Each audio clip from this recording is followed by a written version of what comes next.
And we are live. Can you check? Are you checking Twitch real quick to see if we're on? Yeah.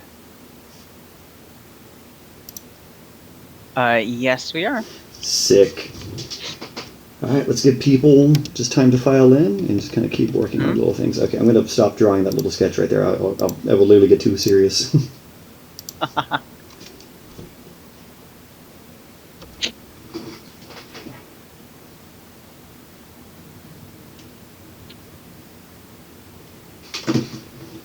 I'm just going to be working on Shiloh.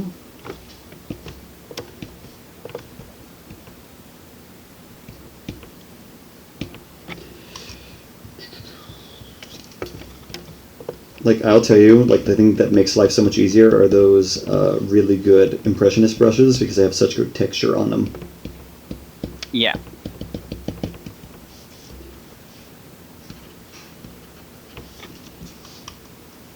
Oh, we got 2 viewers. Welcome, welcome. Welcome, everyone joining in. Right now, RJ and I are just, we take about 10 minutes at the beginning, so we will be starting our projects at 5:10. Gives you 10 minutes for anybody joining in who wants to be creative with us. Go and get your art supplies ready. Get your snacks, bottles of water. Get a cozy hoodie. Get a nice cup of coffee. Nice cup of coffee, yeah, and just get yourself comfortable. Yeah. And we will be starting all of our projects at 5:10. You could just sit back, relax, follow along and draw if you'd like, whatever. We're just here to vibe out and just draw some cool creatures. Mm-hmm. And you don't have to do exactly what we're doing. We just want to be able to provide a creative space, for different artists, various mediums, whatever you like to do, whatever it doesn't even have to be dinosaurs. It could be whatever you want, and just kind of a good, comforting social space where you can be creative and be more you. Yes. And just have a good time. Yeah, it's all about good, positive vibes here. Usually, the goal of our podcast. Yeah. It pretty much is that. It kind of is. The goal of our streams. Yeah, the goal of our streams, everybody, basically is to be able to help artists start work. It's, as artists, we usually tend to overthink sometimes a little bit when we want to start a new project. You get that new project anxiety. So this is kind of also to help ourselves as well. I know I do. So sort of, yeah, yeah. RJ and I discuss this a lot, but to definitely to get into the habit of just going forth and letting yourself be creative and just attacking the project, just going right for it and trusting yourself while you do it. Because you got it. It's all, art is about failure and just having fun. I would always get so wrapped up in especially when I was starting out. Like we talked about this last stream, but it's like it's a very real thing because it's a very human thing. We're just people. We're just trying to make do with what we know. But like that feeling of like, man, it doesn't look the way I wanted to from the beginning. It's like, well, yeah, because it's all about those first steps is about failure and learning from that. No one ever just kind of like does it like that from the beginning. It's very rare to do so. If you do it, cool, that's pretty rad. But for the most part, it's okay. To just kind of struggle with something, and you're seeking to understand it so long as you just keep going, Definitely. It's all about perseverance and just, again, enjoying the process. It's about fun. Your Oversource is looking rad, bro. Thank you. I gotta merge the feet on so I can blend them. The Dark Prince. Yes, and I finally fixed his toes, so now his toes are doing that little that uplift. It's almost like he's got like parakeet feet. He's got talons. Like he's got really weird talons for feet, which is pretty cool. I do like that touch. It is definitely different, but it took me by surprise. Maybe because it's not really what we're used to seeing sometimes. Yeah, true. Like it's very Greg Paul. Greg Paul. Dinosaur Renaissance. The iconic running pose. Remember, I know the images, but I never know the names. I would pull. Let me pull an image real quick and send it to the thing. For those of you who do not know, RJ really specializes in like the paleo art history. He's very, very knowledgeable and and resourceful. So if you have any questions when it comes to like paleo art, or if you're like looking for inspiration, or even just want to discuss or have topics to discuss, RJ is really your go-to. He's definitely going to be the most informative in those topics. Oh, I try. I just, very big nerd of like art. I guess you could say paleo art history. I love learning about like, who have come before. Like I guess in any art kind of thing, I like learning about the lore, if you could say, the deep lore of like any kind of artistic movement or like stylings and like how we get to a place. Yeah, it's always interesting to see the context of something. Yes. Because you're seeing the evolution of art and human understanding within scientific illustration. This is true. I sent it to the Discord chat. Okay. Check. Oh, okay. Yeah, great ball. So cool. 506. Let's have a little bit more time before we start. Yes. We got 3 viewers. Welcome everyone. Those just joining in, sit back, relax, get your art supplies if you want to draw along. It's completely cool. You're just down to vibe out. You don't have to draw creatures if you do. That's completely rad. We're just here to offer a nice creative space for everyone to join in and just have fun and do something creative. We want to open up a nice kind of space and environment for you to draw along with us and make your own little things. Be them OCs or creatures, or if you want to learn how to do paleo art, whatever you'd like to do. We just want to have a nice little space where you can start a project and have fun with it, It's all about learning.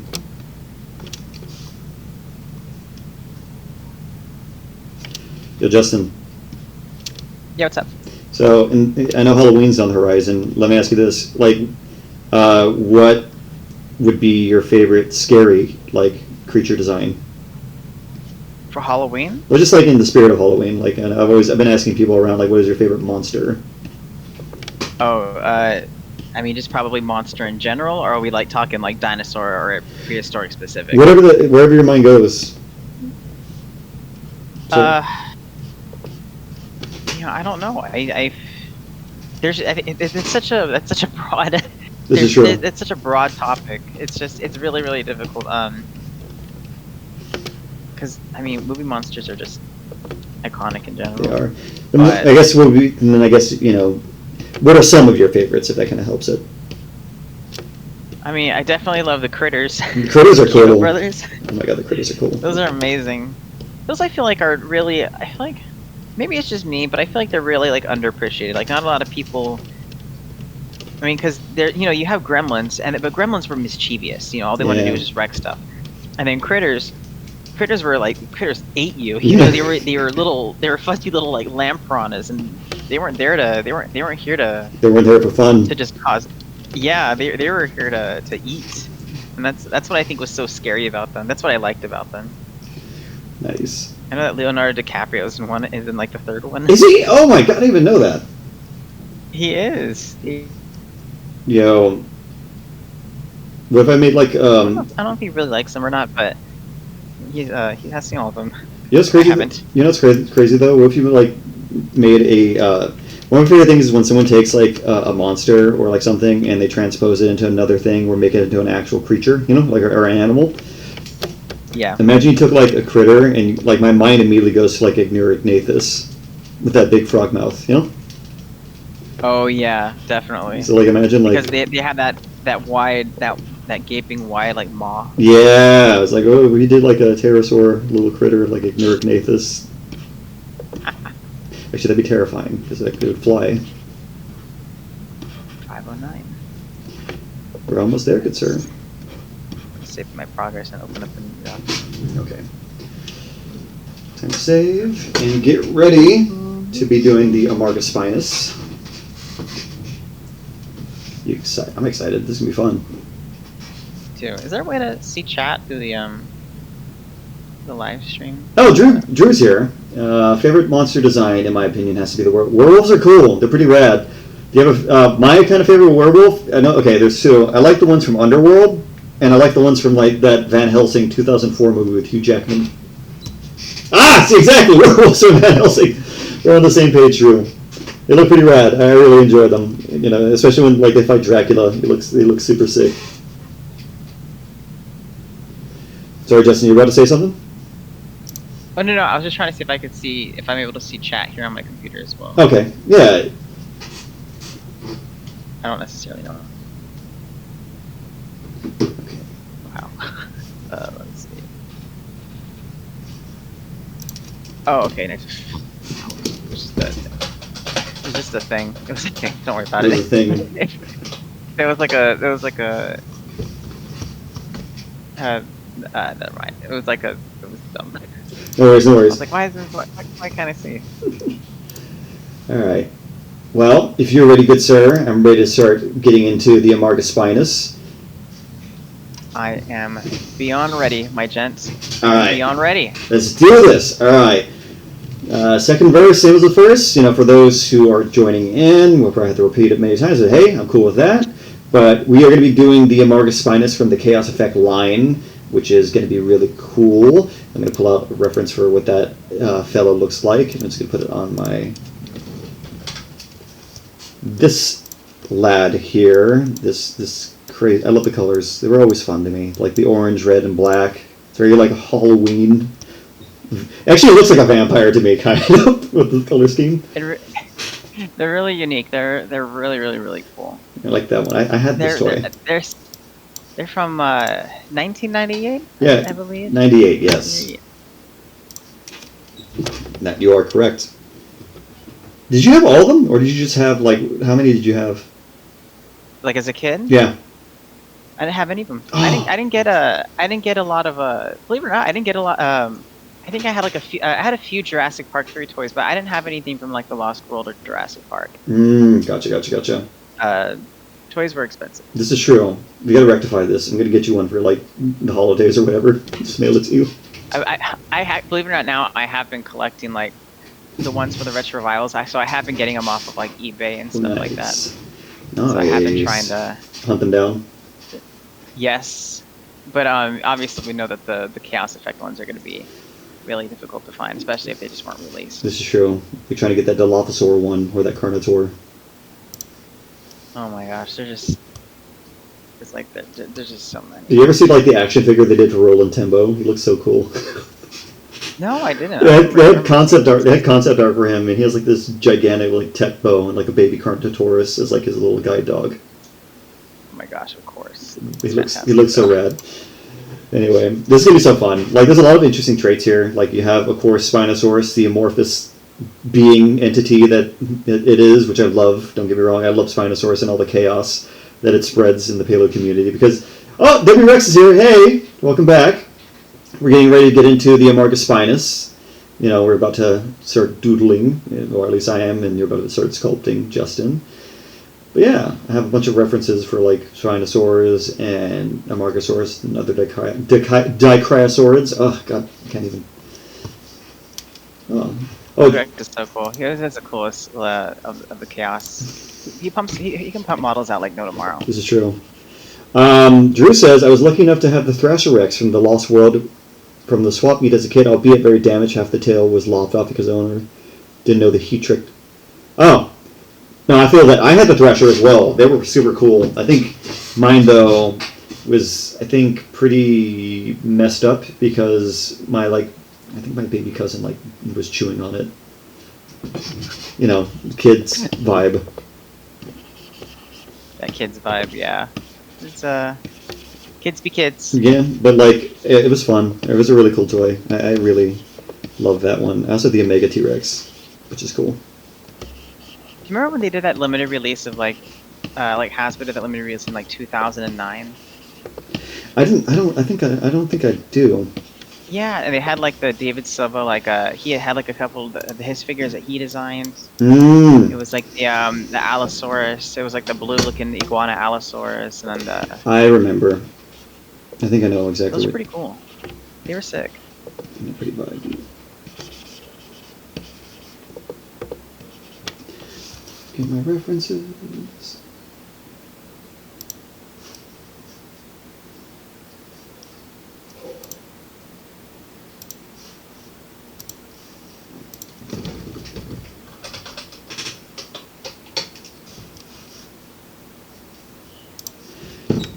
But yeah, no. So Justin, I know you wanted to talk about a couple topics too. I was just about to start. I was supposed to bring it up because I was going to say how you want to kick us off with these with our topics. Our first one is paleo art like appreciation, right? Yes, yes, it is.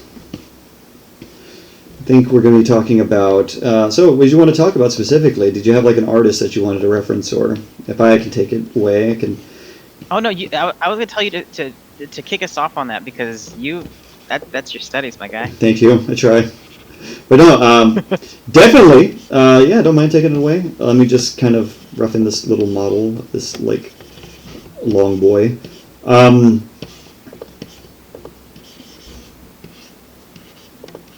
we go. Yeah, I can like a whip tail. Yeah, because Amargosaurus has actually a really long tail. It really does. Oh, so if anybody, if nobody knows it, usually how it goes is RJ does a whole sketch, a whole body, because he has that speed, and I usually just do a bust down to like the base of the neck because it's a lot. It's a lot for me to do, and I'm still learning how to be able to sculpt faster and everything like that. So don't be surprised if mine are a little bit impartial. No, yours are. RJ just. Yours are amazing. I think they're lovely. I love them. But yeah, no, paleo art. Like, I grew up, like, okay, I think I may have mentioned the show to you as from time to time, Justin, but like, I grew up with a show called Paleo World. It was like in the late 90s going into 2000s, and it was on TLC, the Learning Channel, before it was all, reality TV stuff. Mm-hmm. Oh yeah, like when there was like the Magic School Bus and the Wiggles. Yes. So, on that, they literally just would like go through paleontologists and like talk to them about like what they're doing in the world and like what research is top of the line research. This is like post Jurassic Park, post Lost World, Dinomania, in the late 90s, like right before we hit Jurassic Park 3.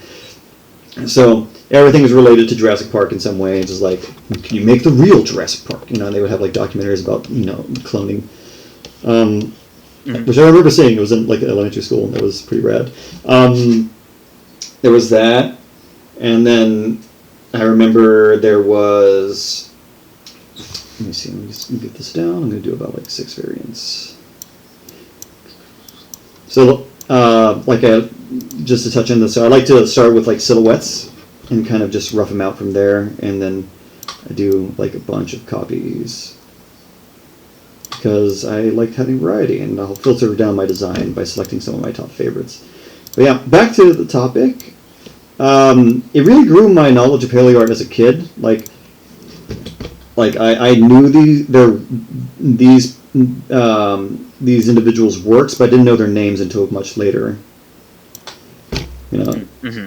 So I knew people like Douglas Henderson because I only knew him through like these beautiful like landscapey paintings of like dinosaurs and other extinct life that look small in their environment. Like, when you usually think of like rendering extinct life, you kind of want to make them like big in the scene, or at least that's a general kind of feeling to do so because they're imposing. Oh, these were large animals. Well, a good number of them were like large, but a lot of them were actually very small. Like no different than animal life today. Not all of them are giant, megafauna. Some of them were just small, microfauna and mesofauna. But it's that thing where it's just like I would get an education from that, and I started getting familiar with paleo art as a thing. So the paleo art I was exposed to as a kid was like Douglas Henderson, which is, he was primarily big in the 80s and throughout the 90s. And then I also had a knowledge of Wayne Barlow, who was like he does character creature and concept art. He's done a lot of things. I mentioned him last session, but like I had his book, The Alphabet of Dinosaurs, and I even brought out some of his master study I did. But another couple of paleo artists I grew up with was Mark Hallett. And I remember him because of the zoo books I had. I had the dinosaur zoo books, and he was the lead illustrator for that one. And I fell in love with his artwork there. He also was a concept artist, which I found later in life, that he was like one of the concept artists for Jurassic Park.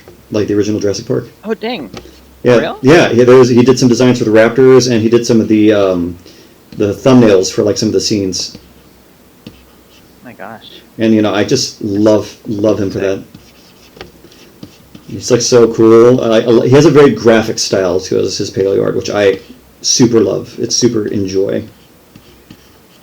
Art style really is. It really is something. It really is something that sticks with you. The viewer. Yeah.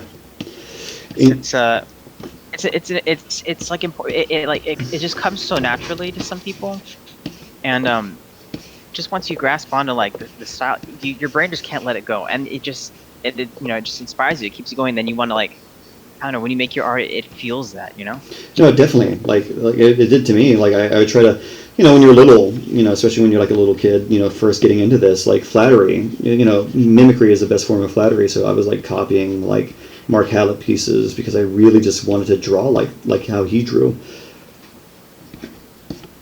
But that really comes down to what it is. It's like when you appreciate these moments, like, is Mark Hallett's all the pieces he made accurate now? No, he was the science had moved on, and we know things. We have a lot. We have different knowledge and more more up to date knowledge of some of the things he was doing back then. But he was also very forthwith on some things as well. That's the thing. It's like you won't bat 1,000 at everything, but sometimes you are right in other things. Like he. Mm-hmm. Like, for example, Robert Bacher, who was like someone I grew up with too, because I'd seen him in Paleo World, he drew too, and he was really on like the early like feathered dinosaur train back in the 70s, along with like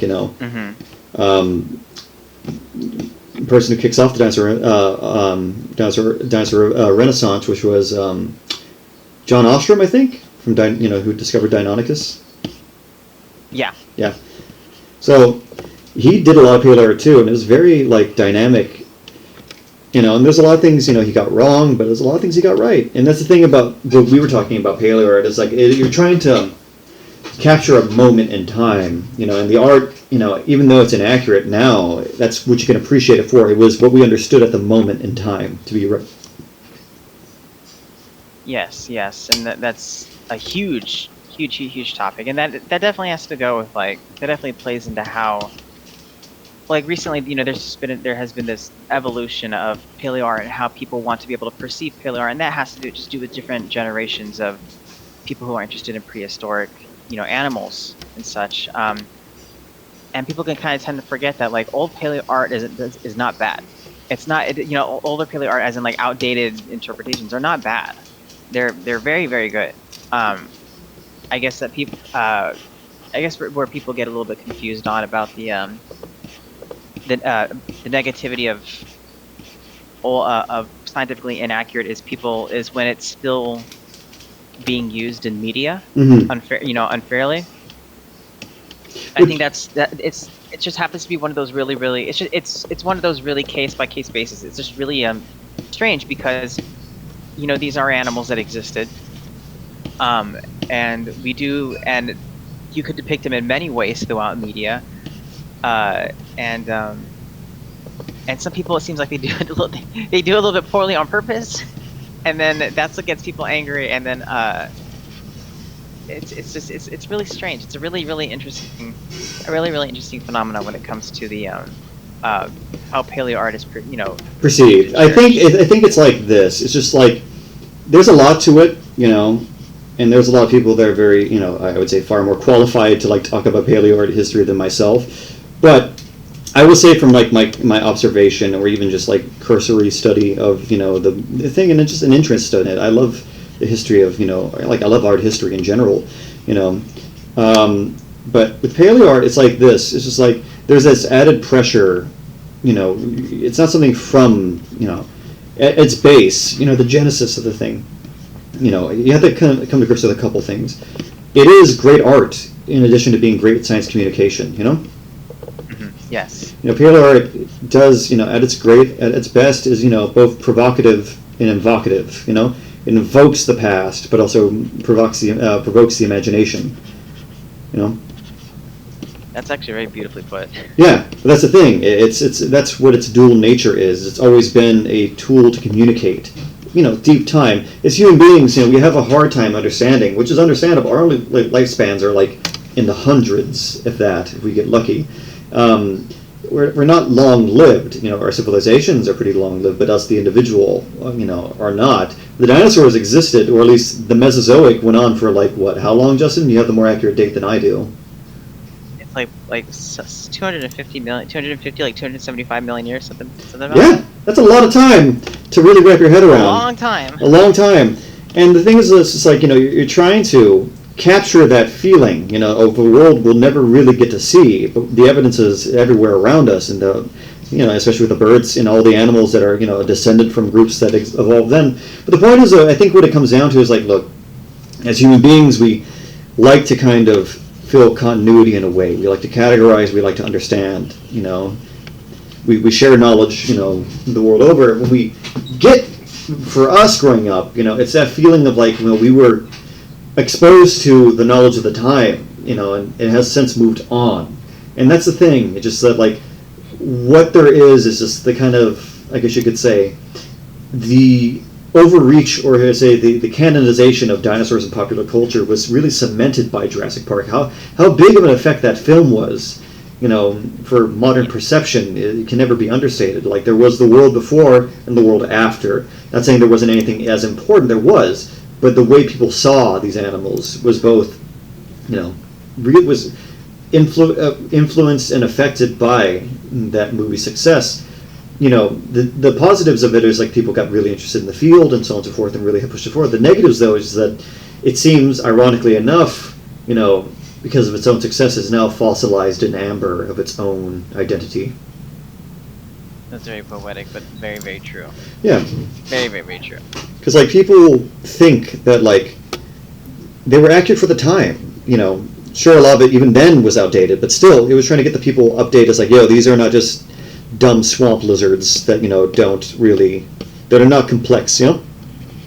Yeah. There was a lot more to the dinosaur than what was sort of already presented in general, library knowledge, especially at the time. That wasn't where in social media, where you're not getting constant updates about scientific discoveries and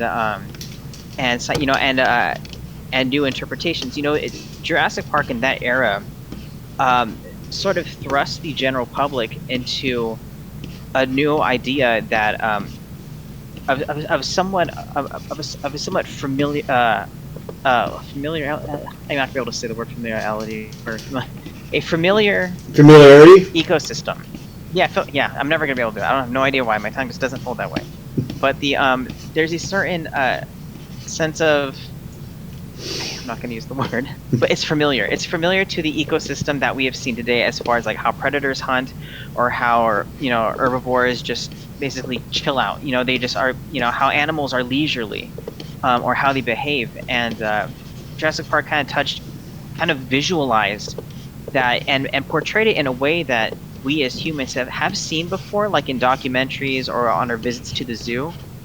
And at the time, that wasn't dinosaurs weren't necessarily so much as a topic to where they could be portrayed like that in a huge film. Yeah. And a majority of the time, people who saw dinosaurs were, or any type of prehistoric, the stereotypical the pterodactyl or anything like that, was just out of a book that they would probably flip through while reading to their kids or something, or just glancing by it in a store.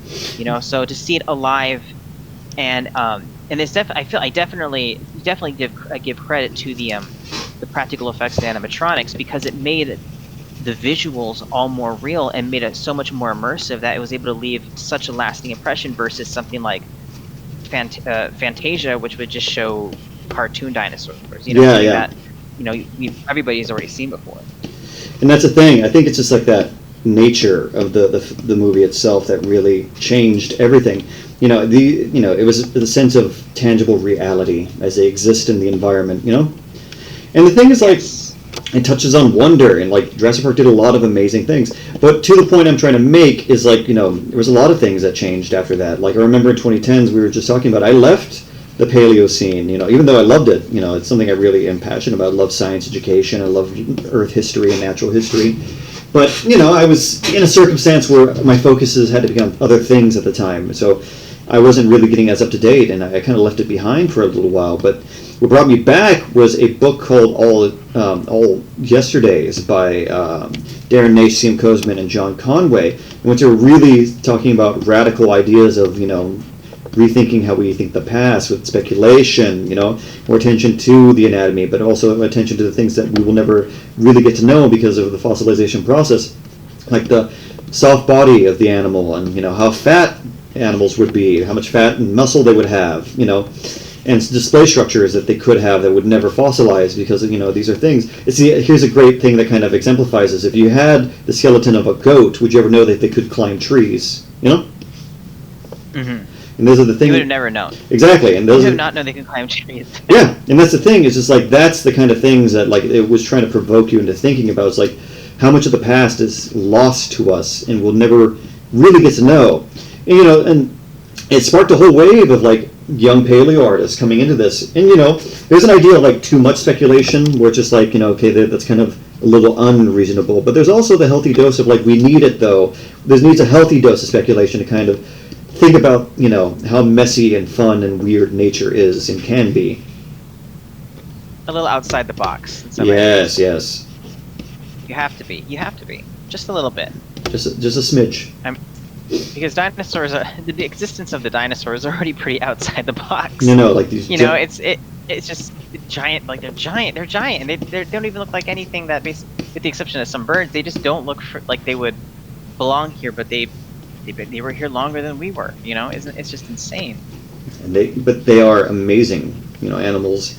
But that's the thing. It's just like. Pardon me. But the point I'm trying to make, though, is like when we see old renditions of these animals in old paleo art, even the ones from like, what is it, like the 1600s, 1700s, like the old Crystal Palace, they were still, like Waterhouse Hawkins, for the time, he was very accurate for what they knew based off the material they had. It's about a mindset more so. Like, Justin and I both practice the idea that what we're trying to capture is a moment of time. Like, we were both in our context, as much as we try to recreate, paleo art, and I'll get to one more part of this too, which we were talking about. Like, there's the idea of like, I'll put it like this: when I'm trying to do paleo art, I'm trying to consider what I'm doing, consider like the things I'm trying to get into.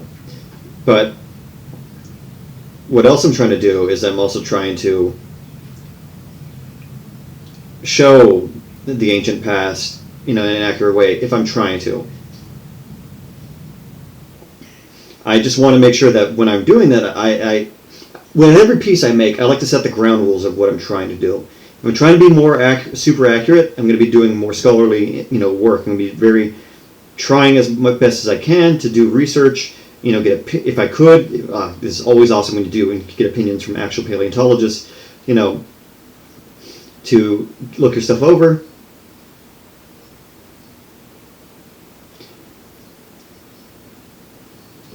And that's when I'm trying to do something more scientifically accurate. But if I'm having fun with dinosaurs, I'm just having fun with it. And I know that from the start, I'm not trying to be accurate. But I do, and I have trained to look at the anatomy, so there's always a little bit of like accurate anatomy that bleeds through. But if I'm making something on purpose looking monstrous or like a monster, then that's the kind of mission that I'm trying to accomplish there, and I'm just trying to have fun with it. So it's always good to like when you're working, on these things or trying to make good paleo art or great creature design. It's always good to understand the intent of what you're trying to do. Yeah, definitely. But what would you say about this, Justin? I do have to 100%. I 100% agree. Especially relaying the message that has to do with what you're trying to accomplish when creating. What you're trying to accomplish. Because that's the interesting thing is I feel like nowadays it's very easy. People sometimes people will come after you if you make something that looks a little bit that doesn't look like it's people will consider up to date, and that usually has to do that is a lot sometimes personal preference, and the personal preference, like you said, it stems to what a lot of people prefer in art from a specific time period. So it doesn't necessarily just have to take into account like, oh, this person likes Jurassic Park style, or this person likes shrink wrap, animals. What it goes to is like, what it is it's a topic. It's a period in art history, specifically in scientific illustration in the paleo art community.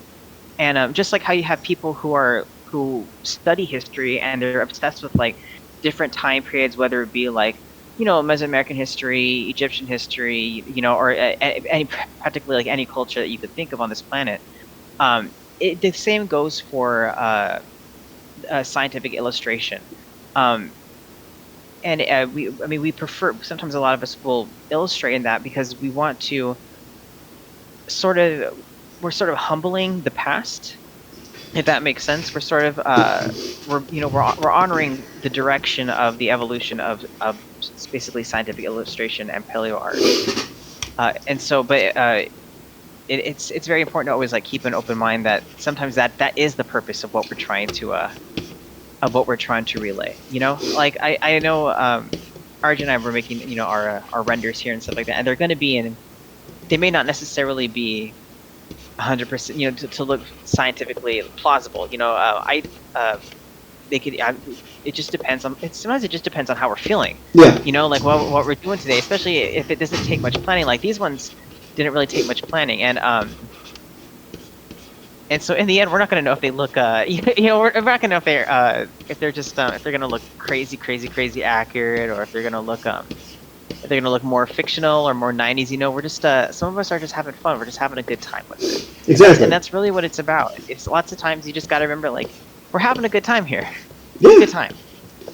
It's just fun, when we're doing these things. Like, yeah, I do for me. Like, it also comes down to taste when it comes to these things. Like, and again, artistic background also. Like, I came from a world of like more science fiction and like comic book kind of illustration. And don't get me wrong, I drew dinosaurs all the time, but like I was like kind of mixing those feelings of like where paleo art meets like comic art. I don't know how or what I would say, but that's the feeling I like to invoke. So I kind of like to do this very influenced by like it's like Jack Kirby and James Gurney combined. That's the feeling I really enjoy.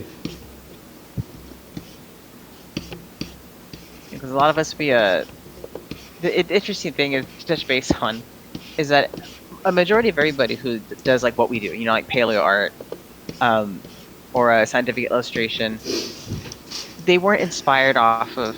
Hardly anybody is inspired off of like a 100% accurate drawing. They were inspired by usually something crazy outlandish because it had to catch your eye in a flashy way in order for it to make an impression on you. A lot of paleo art isn't not necessarily meant to be flashy. It's meant to illustrate a depiction.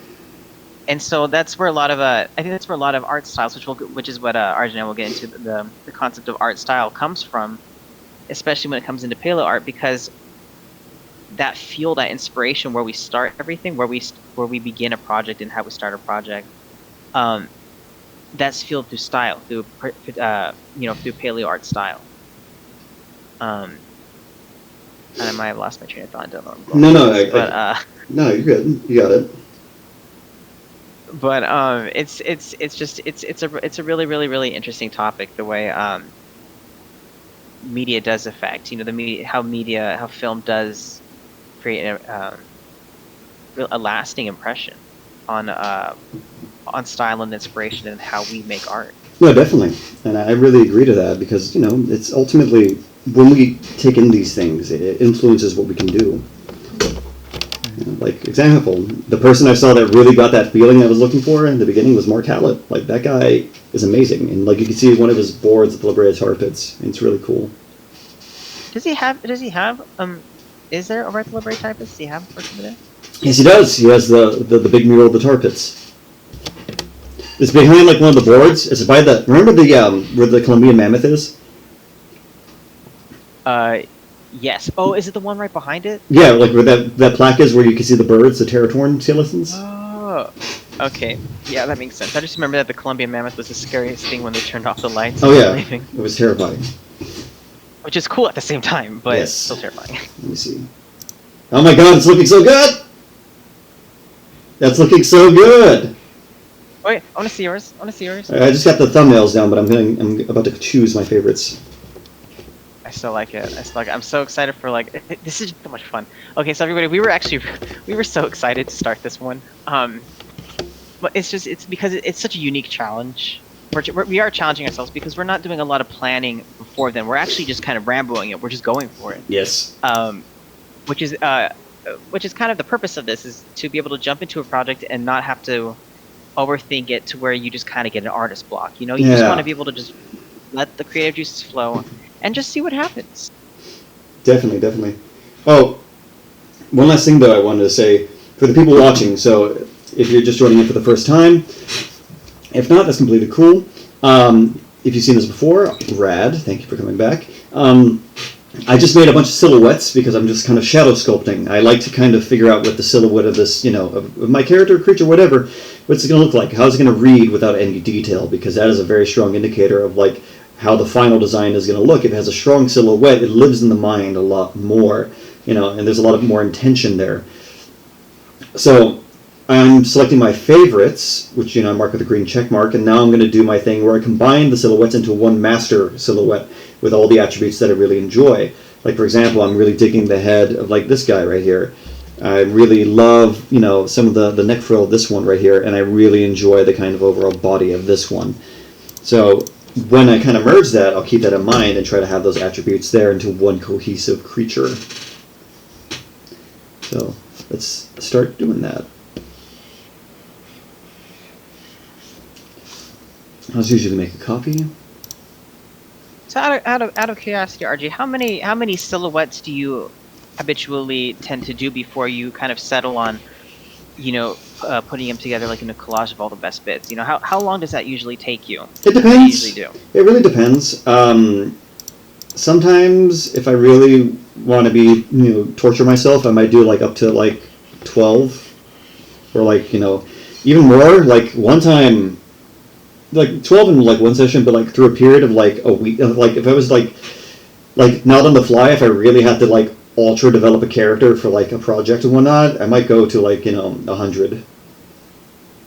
Oh wow, 100. Okay. That's a lot. I've done that, and it's intense. But like the dude who designed Darth Maul famously did almost 200 to 300.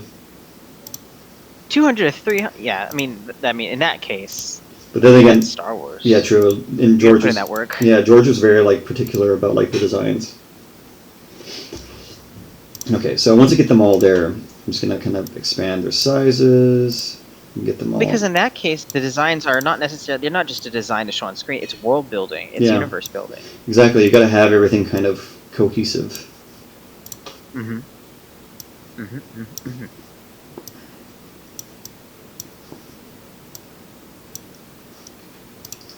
Okay. So once I get into this and it looks like kind of an amorphous mess, I'm going to start filtering down what looks right to me, what looks great.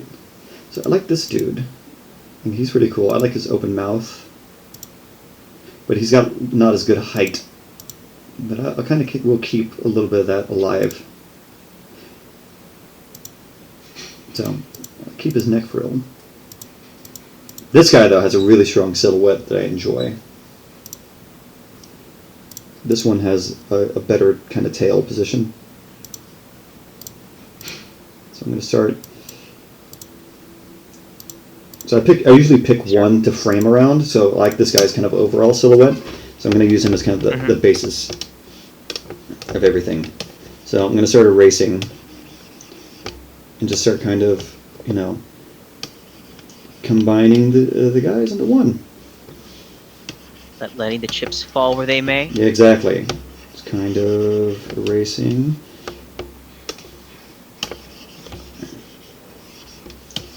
Yeah. That's kind of looking good. And of course, I always like to do a little touch-ups here and there to kind of make sure everything's still kind of overall working.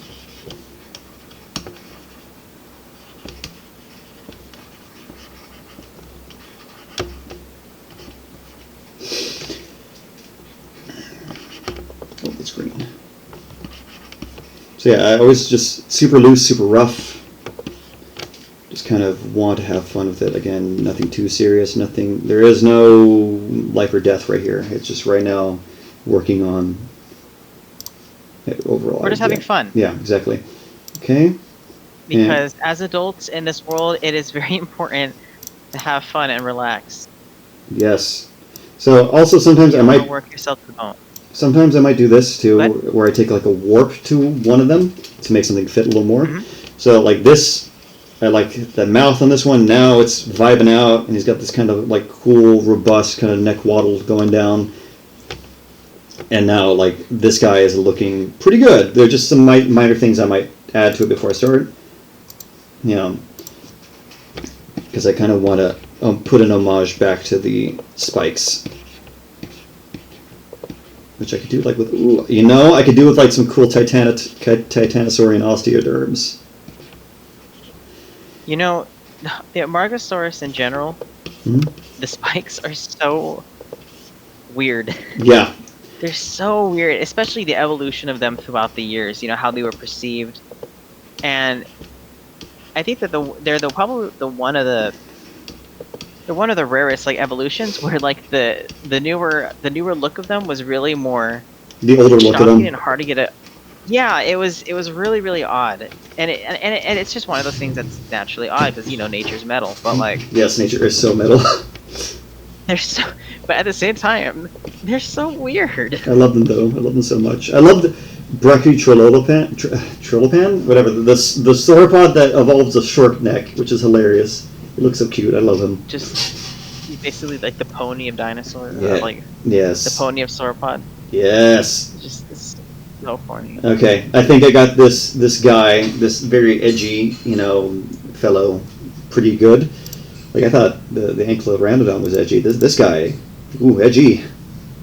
We're gonna have some fun with these guys. Okay. This is gonna be great. So what I'm gonna do now is just kind of lower the opacity, and I'm just gonna start doing a basic sketch over the shadows, the silhouette. Since I got the silhouette now, I can just kind of start drawing, pull up my references for just kind of vibes, and feelings, just kind of like what I kind of like, and things I want to reference, and I'm going to reference the actual Jurassic Park Spinosaur in this design as well. I'm curious as to what everybody else is working on right now. If you feel like sharing, go ahead and drop in the chat what all of you are working on right now. Yeah. We'd really like to know. It doesn't matter if it's a dinosaur or if you're doing furry art. I mean, we just want to be able to know that you're working on a project and you're having fun. Yeah, enjoy. Actually, hold on, it's a little too crazy. Let me just do this. There we go. There we go. And just go. Ah, cool! Drew's working on Amargospinus. That's pretty rad. I can't wait to see it. Let's see. So, Spinosaurus.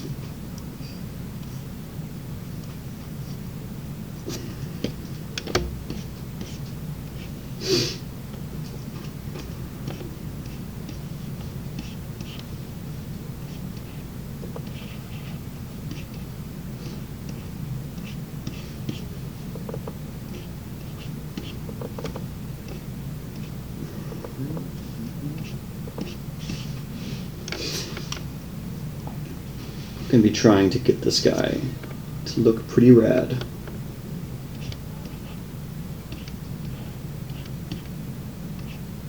I'm trying to make my guy look evil. Ooh. I want him to look like kids for breakfast. Jesus, that's so. And then adults for lunch, and then the rest of the world for dinner. Oh my God! Were you making a supervillain? Well, I mean, they're chaos. I mean, it's a. It's true. They are pretty. It is a monster. Yeah. They're pretty chaotic. I'm not gonna lie.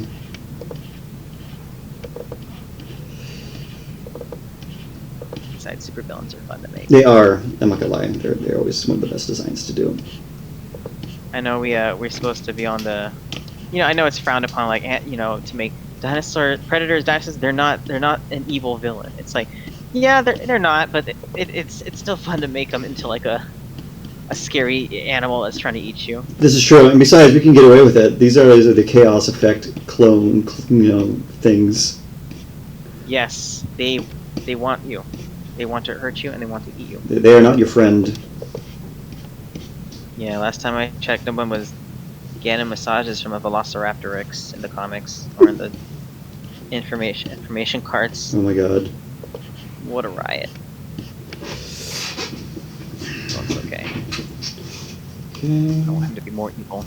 Just more, just more evil.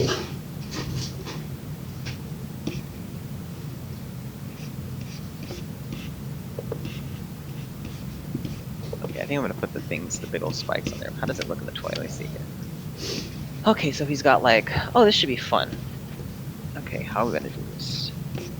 Looks like they got like, they're kind of gnarly. They're kind of like finned. You know? Yeah, they are like the things I notice about it is just like it's kind of weird because he's got like these neck frill things that are like hardcore. He's metal, man. He's super metal. He's really metal. Super metal. That's gotta be a song. Yeah, it has to be. Yeah. Why would it not? I know we'll do a plane like this. 90 degrees. Oops. Oh, I almost said a swear word. I gotta not do that. Justin, there are kids around. No, there are individuals here. We're trying to this is us also practicing, so in the future, do not make mistakes. Be perfect next time.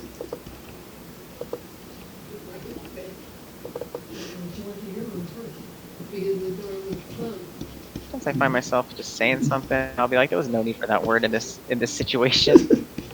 You sound like Hammond. Like, when we have control, but you never had control. When we have control. But you never had control. That was the illusion. Oh my god. Jurassic Park ref puns have begun. What a riot.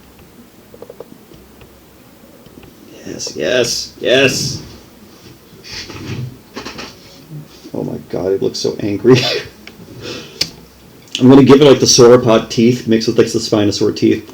As in like the sauropod idea of like how their like little mouth is with like all the cones at the front, you know? Yes, I was thinking the same thing. I totally get you. And then have it with like the Spinosaur like actual like big. Like, it would be more like.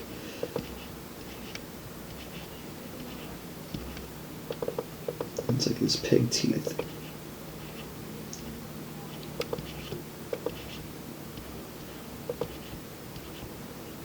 These guys got pigs.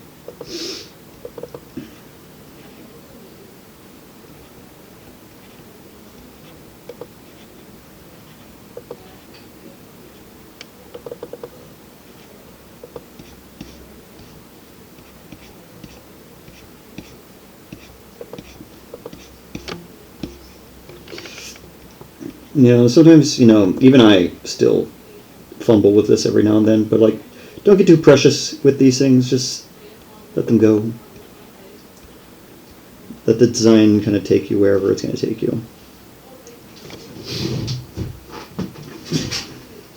Yeah, have fun with it, everybody. You know, don't stress yourself out too much. Yes, that's the kind of thing. Even I was like, you know, I'm not getting the armor one, the face I wanted. It's like, no, just who cares?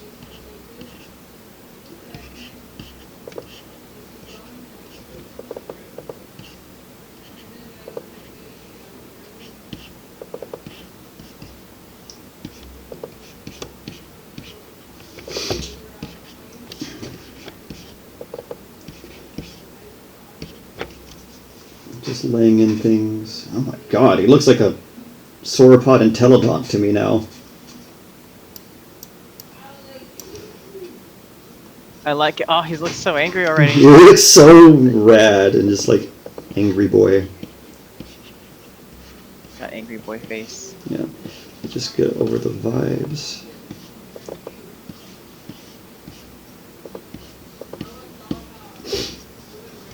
You know, and also breaking down forms too. Like, you know, that also helps. Mm-hmm. It's a very helpful thing. Like, for example, I was getting a little too stuck on something, so, you know, and draw. Another thing also I really highly recommend for anyone, draw through the image.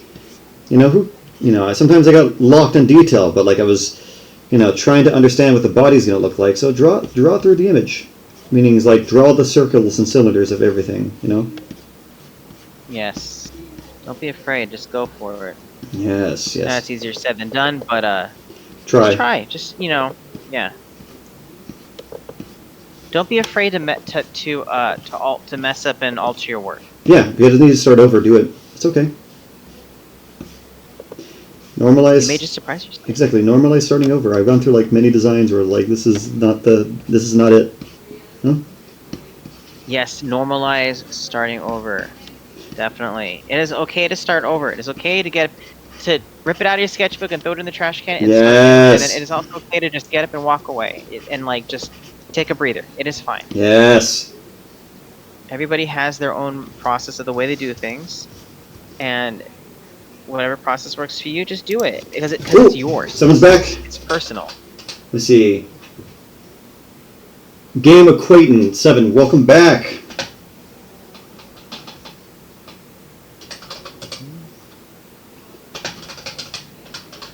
Oh, is it afternoon? Oh, good. I mean, or I guess afternoon where you're at. Good afternoon. I hope you are having a lovely afternoon wherever you are. I hope you're having a rad one.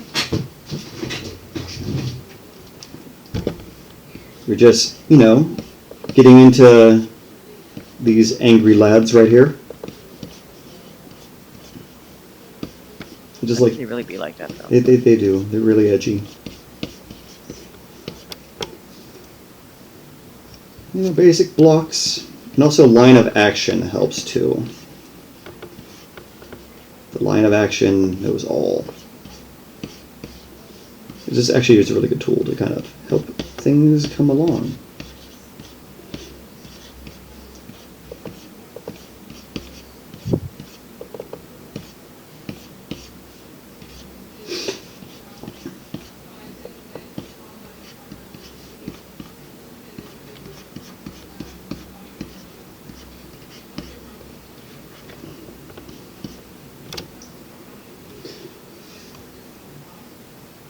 No, that's looking so cool.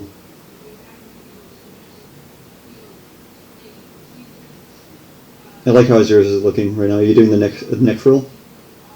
Yeah, I was gonna say I really like the way yours. I love the body shape of yours. It looks like a tank.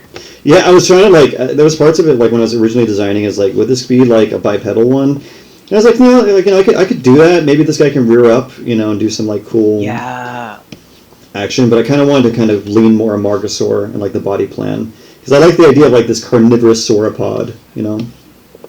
It's terrifying. That is absolutely terrifying. It's like the idea of a carnivorous kangaroo, which used to exist. When did that exist? I think it was like in the Miocene.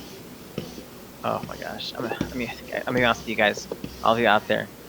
The Cenozoic is not my. I'm not up to date on. Only in geology. Anything when it comes to animals, my gosh, I am lost. Besides, maybe some Ice Age facts and Milankovitch cycles and things like that. I feel it. It's okay. We're all learning. Do you remember when we had those buttons over at the when we wore buttons over at the tar pits and it had to be like what we found was fascinating? Yeah. I remember that. What a day. What a time. I forgot what yours said. What did yours say? I forget. Mine was like, I don't know. I don't remember what I said.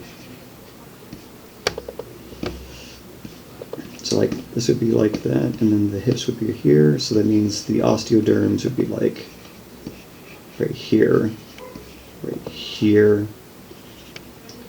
Like I'm also like doing these lines of like where, not only lines of action, but lines of direction of like body curve, Mm-hmm. So like I can place things in a more accurate way. So like you would see. I'm glad I'm not the only one that does that. I will like draw lines going down like the body and going across limbs and stuff like that, so that I can have a direction like scale direction or where like osteoderms will be specifically, the flow scales, that's why it's necessary. Go ahead and draw. Don't be afraid to draw on your work. Yes, draw through your designs. Draw through it, just go for it. Yeah. See. Okay.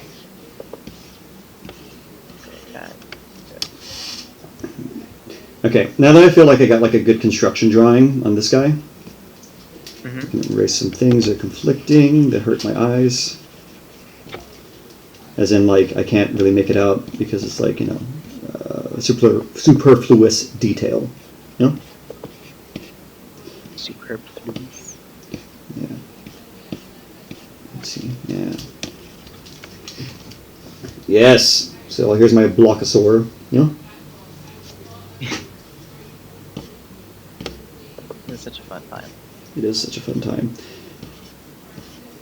There.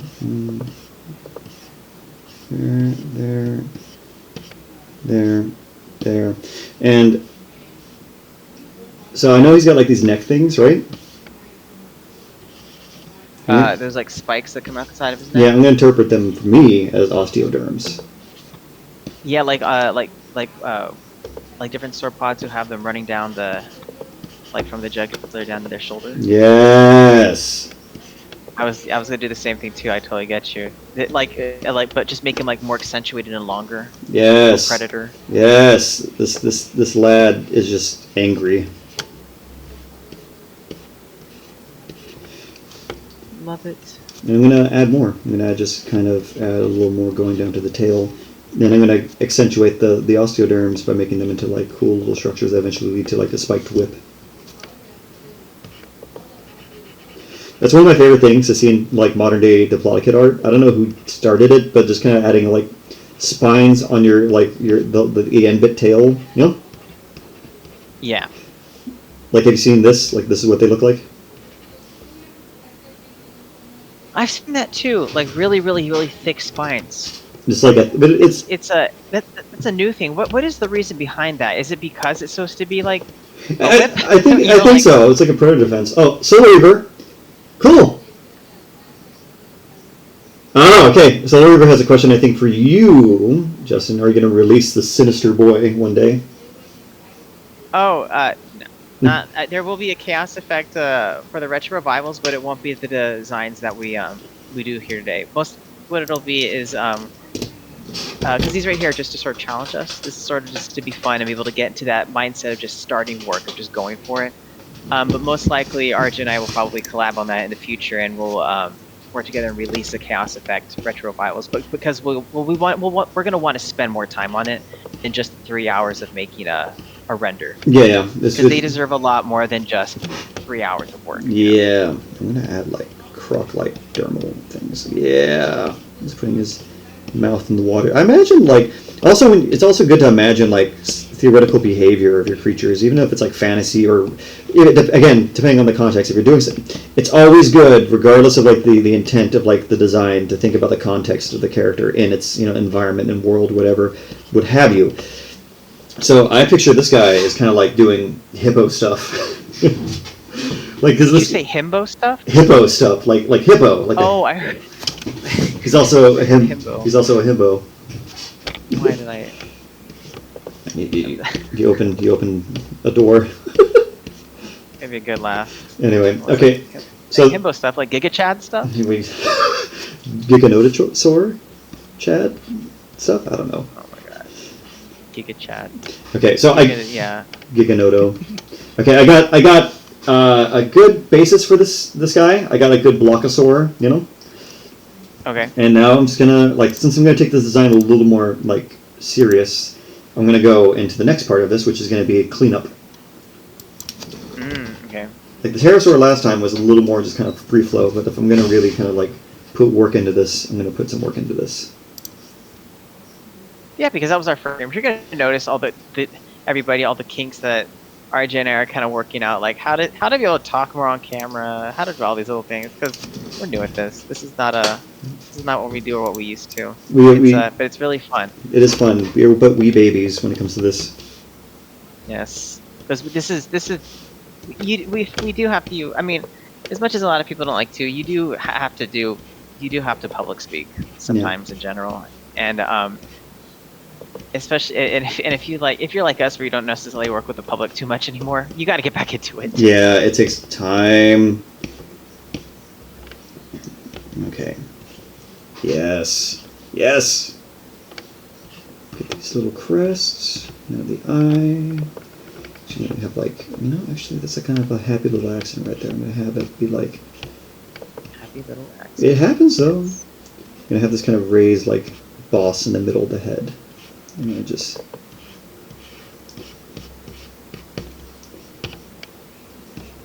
But yeah, always imagine the context of your creature. It's always a good kind of thing to practice because the more you imagine like how they are living, what they're doing in their environment, with what do they sound like? How would they, like how heavy do you think they are? What do you think? Every last detail, like you're trying to think about it as a thing in nature, Mm-hmm.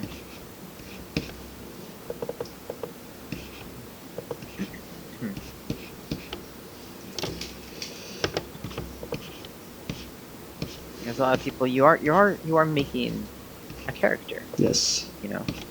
Even if you're making a scientifically accurate, even if you're trying to go accurate, if you're trying to go to like an up-to-date render of something, you still technically are making a character because every person, every living thing goes through experiences that define the kind of behaviors that they do. And so even if you're doing something scientifically accurate or up to date, don't be afraid to still spice it up. Give it a little bit more life and give it that extra sense that it's been alive for a while. It's seen some stuff. Don't be afraid to go that extra mile. Yes. It really makes your character pop. Come to life. And the audience will buy the story more. Yeah, definitely. You will buy the story more. Yeah, and you'll have more fun with it. You'll definitely it helps in the long run. We even do that for even if you're doing sketches, go ahead and give it like a little backstory. Be like, this is Phil the Ankylosaurus. I love Phil. He likes long walks in the forest. And he has a beautiful singing voice. Yes. Then he uses to serenade the other Ankylosaurus. I love that little meme picture where it's like, my headcanon is that Stegosaurus have beautiful singing voices. Can you imagine if they did? Imagine if they harmonized. I would love that so much. Just going to a field and hearing in the Jurassic and hearing a bunch of Stegosaurus harmonize. That'd be amazing. Life would be, that would be everything to me. I want that timeline.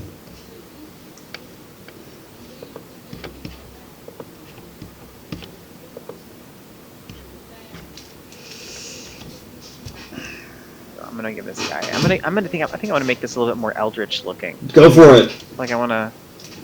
It's chaos, so why not? Why not be a little spicy? I'm gonna be spicy. Put some lemon pepper on those wings. I might.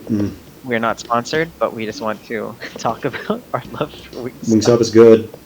It is, dinosaur internally. It is amazing. You must consume dinosaur to draw dinosaur. I'm kidding. Yeah, the essence. The essence. What? The saurian do it. The saurian essence. Poor people watching us are probably being traumatized. I know. I'm sorry. It's fine. Embrace the trauma. Embrace the trauma.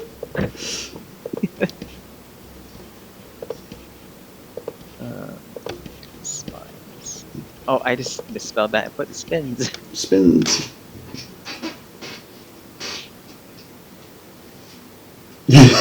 Awesome process, guys. Splash these dinosaurs with lemon juice. I would in a heartbeat. Then I'd probably feel like really sad. It's like, no! Like, at the same time, it's like, I want to know what a velociraptor would taste like, but at the same time, it's like, but you're too cute and awesome. I probably wouldn't. Yeah, but in reality, if someone really did, like, I'm surprised that wasn't in. I guess they did that. They touched base on that in Jurassic Dominion and like the dinosaur black market. They were making like comfy fajitables. Coffee fajitables. Oh my god. What? I'm pretty sure. That sounds pretty right. I actually like how this guy looks like a sauropod and like Spinosaur combined. Like, I gotta pat myself on the back. Yeah. Are you doing the uplift in the sort of like the premaxilla up in the front? Yeah. And the teeth? Yeah. I So like space in that for that too. I did that. He's also, but like by doing that, he kind of ends up looking like, I don't know, at least to me, he looks like a super like angry long neck hippo entelodont. I like it. You know. I love it. Yes. I love it. Can we just take one quick second to appreciate how amazing Tarzan as a movie was? The Tarzan movie? Yes, Phil Collins went so hard. I swear we talk about that. Okay, so in case you guys don't know this, RJ and I talk about like we always have references to like Phil Collins music and Tarzan because it's so epic. I wanna know. Can you show me? What? Oh my gosh, we're only human. This is true, and you know, except for Phil Collins, he was a god. He was a divine being that penned such beautiful music. Yeah, Phil Collins is a god amongst men. Yes, he's a Saint Collins. But can we like seriously appreciate the art direction in that film though? Like we're laid back to art though. Like it's really good. Like beautiful. It's so good, so simple, but like super attention to detail and anatomy. It's really lovely. It's so good. I mean, you can't really put an emphasis on how amazing it is. Especially, I love the jungle scenery. Mm-hmm. I love the jungle scenery of that movie. That's in fact even that is really inspiring. That's a beautiful art style. Oh, yeah. It's a really interesting thing in movies, like especially in like older like Disney movies and stuff like that, is those matte backgrounds. You know, I love matte backgrounds, and almost in any movie, in 80s movies too. You know, when they have to have like, you know, when they obviously, you know, they couldn't CGI a whole city in there. You know, they just painted it like in an earthquake 1974. Yeah. When they would have like the video, the footage of like you would see like all of Los Angeles like burning after the earthquake. Well, in reality, it was just a picture. It was a painting, Yeah. and they put like smoke through it, and it made it look like that it was burning. It was on fire. But it, you know, like a city was burning, but you're looking at it just a two-dimensional painting. Yeah, but the thing is, again, it's amazing. You make do with what you got, especially at the time of like analog art. 100%. You really have to just make do with what you got. But you know, that's where style comes in, like the people that I revered. Which brings us is a perfect segue to a topic that you could take the lead on, Mr. Special Effects. Oh my gosh. Well, we were talking about special. Yeah, talk about your style and inspiration. Yeah. Talk about your favorite special effects. Actually, let's wait for that till after the break, because I know our break's going to be coming up. This is true. That way we can prepare, because my brain's not there yet at the moment. My brain is still in Amargospinus right now. I'm like. My brain's in Wingstop mode I'm like now. getting this. Our brains are just. I blame the economy. You brain the economy. Yes, just so much. And another thing, you know, sometimes you notice things about your art. For example, it's like, this is good. Bottom jaw needs to be a little longer. Hey, don't be afraid to make adjustments. You know, have fun. Stretch, yes. There we go. Yes. There we go. Imagine when he closes the front teeth kind of interlock like a crocodile. Yes. Okay. Now back to, you know, getting all this in. I got the head kind of looking nice. Just got to get everything else right.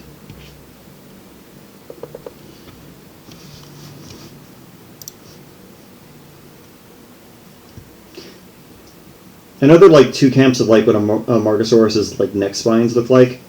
Like, are they separated down the middle and whatnot? I think for just the sake of this drawing, I'm going to have them separated. But I think I would have them more closely together and lumped in flesh, you know? What do you mean? Like, you know, his neck frill. Like, the raised neck frill.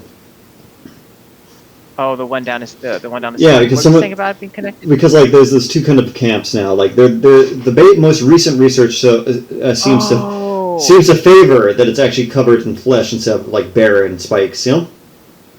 Yeah, and it has like this big hump on it, and that was like the big. And isn't that when was it the like Bajasaurus when that one? Bajariosaurus, yeah. And they Baja Rice or something. Yeah, oh my gosh, so many names, guys. There's a lot of names. It's by the way, let's normalize not having to know every single prehistoric animal name because Yeah. it's impossible. Like I can barely remember birthdays. I'm not gonna be able to remember every single name.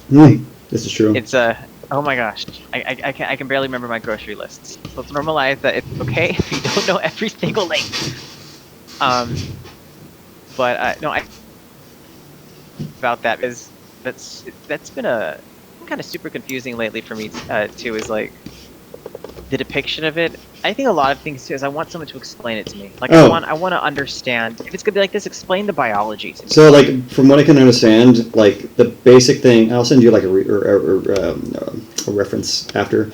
Ooh, okay. But the basic, like what I can understand is like the ligaments of these guys would, like the texture of the bone that these guys have tracks more with like a bone that's under heavy muscle, Because if it was like, okay. Because if it's like if it's like something that would be covered in cornified flesh or like keratin, they would have like a more rugose texture for like blood vessels to go through instead of a smooth texture, Okay, so it's like striations that you would find like in femurs where you could see muscle attachment. Yeah. So sort of like okay. So they look more like that, and they looked at their other group and other dicryosaurs, and they just kind of have these like very like long ligament pole like necks, like it's kind of like I don't know, it'd be like a drawbridge kind of thing, They think it's an adaptation for like grazing. Okay, that would make sense. That's so interesting that it would just evolve that way. That nature was like, you know what? Let's give you this. It's like I think it's for like efficiency, like for grazing and holding your head down for like long periods of time. But I could be very wrong. Again, always find a correct, more accurate source. I am simply relaying what I half remember from like sauropod vertebrate picture of the week. Yeah, there's only so much that we know, everybody. We're just we're a couple of Joes. We do have some education, but we don't specialize in sauropod studies or anything like that. It'd be really cool. But we do enjoy the nice scientific paper every now and then. We do. With a nice cup of coffee or a bowl of soup. A nice read, yes. Okay, so I got the eye, and actually had some shadow. Yeah. There we go.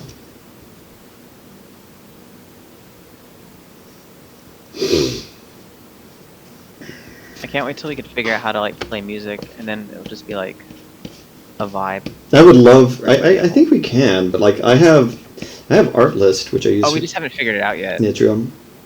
We have to do experiments next time. We really do. We're still figuring this out, guys.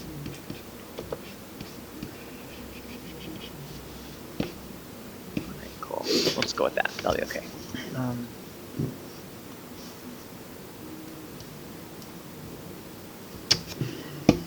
gonna make this thing ugly. Yes. Ugly is the way to go.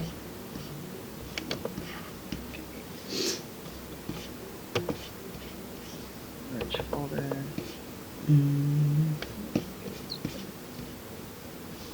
Take this puppy and go that way.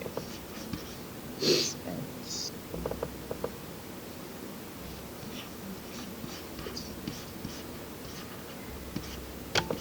Oh, this is gonna be the weird part. I'm trying not to God, I should have pulled more sauropod arm muscle anatomy references.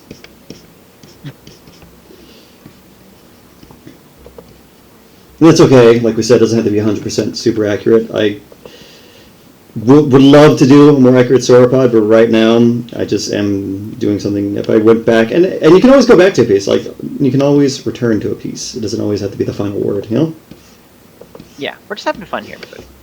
As I said, an art piece is never really done. It really isn't, and that's a huge thing to accept. Mm-hmm. You just kind of leave. Sometimes it's not going to be done. Yeah, but at the same time, it's kind of like you're finishing it for the moment, Mm-hmm.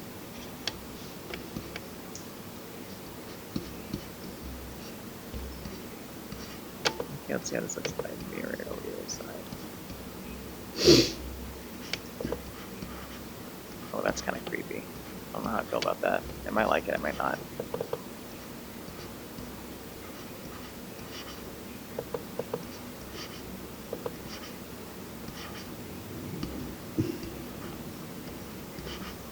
Actually, I do kind of like the silhouette. What do you think of the silhouette right here? Ooh, looks like a cobra. Like, can you imagine that? Like, Oh, that's like, terrifying. It's like a snake. Okay, we'll go with that. We'll stick with that one. That's the angriest looking thing ever. Oh my god. Make him angry. He's angry. He's angry. Oh, you know, it'd be kind of cool. Like if you add like one less little element of those crests over like the eyebrow ridge. A what? Like one more what? So like you see the crest that you have right there? The crest, like right here? Yeah. Maybe like to extend it over to. Yeah, maybe like have like a brow ridge that kind of is implied that same kind of pattern. Yes. I was going to. That's why I have them lining up right there here. There we go. Read my mind. They're fantastic. Right. Yes. I like how you're doing the curved, the toes. Yeah, I'm doing the spine. Nails, how they jet out. Yeah. Like, you know, trying to. But you're including. Are you including like a sickle like in it, like a spine? Yeah, get it? Because it's sick. The Amargospinus, you know. That's so cool. That's so much fun. And like the last toe doesn't have to even have a nail, just like there.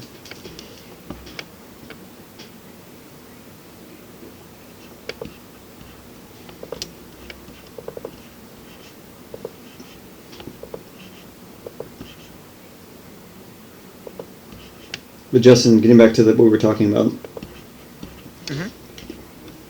Talk about your guy, Crash McCreary. He's so cool. Crash is so cool. His work is just phenomenal. His work is amazing. It's phenomenal. You know, his work definitely inspires. Like, I think what it is Crash is able to illustrate like skin texture so well on concept art. He's amazing. I really love his stuff. It's mind blowing. Like you can get a feel of an animal, of whatever character he's doing just by looking at his work. It's fantastic. It is lovely. A lot of the inspiration. I feel like, I mean, who are some of your big inspos? Like I think I mentioned a bunch of them, but like I can go on again. Hold on a second. I'm just get this kind of anatomy in. If I really put it out there, like I actually like a lot of different kinds of artists, you know, outside of just, you know, the paleo creature design sphere. You know, I like Kim Jung-ji, rest in peace. He was a phenomenal like illustrator and draftsman, phenomenal. I think it's J.D. Leondecker. Like he's a phenomenal artist from like the early 20s. Like he's got great figures and they're really beautifully painted with like these cool geometric strokes, patterns when he's applying the paint. But you know, Tara Whitlatch, who was like a great creature designer for like Star Wars and has great anatomy of animals the world over, and like from extinct to extant, she has it down. Wayne Barlow is like one of my tops, along with James Gurney. Jack Kirby, who's a great comic book artist from Marvel and DC from like the 60s and all the way up. He has great surrealist, you know, kind of like, I wouldn't say super surrealist, but like great dynamic action, but like amazing. And then Mobius, who's like this French artist that has like amazing surrealist kind of comic book art things and great line weight. Just love their work so much. What about you, good sir? Just reminded me. I was just reminded me. Are you recording? Yeah. Okay, cool. My mind is blank. Yeah, no worries. Yeah, give me a heart attack. No, it records automatically. I'm so sorry. It's okay. It records automatically whenever we stream.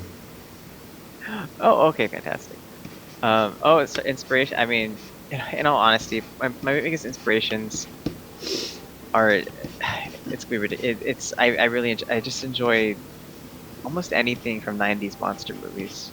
90s monster, whether it be like the Carnosaur, the Kyoto Brothers, or like, you know, or the Cathoga, over at Legacy FX, especially during the 90s period, a lot of their stuff is really, really, really inspiring because of just the physical nature of it. You know, it's something that it's not necessarily it's not just like a sculpture. Yeah. You know, it was something that was built with the intention to be a character. It was going to design, it was going to move, it was going to have mechanics into it, and for something like that I think that's what makes it more inspiring than a majority of like regular statues that I'll see. Yeah. Because you know that they were making something with the intention that there was going to be like life put into it. It was going to be it was gonna perform, and there's something that's so insane about even just trying to wrap your head around that just inspires me. That and it keeps me going. I will still always look at reference pictures from like,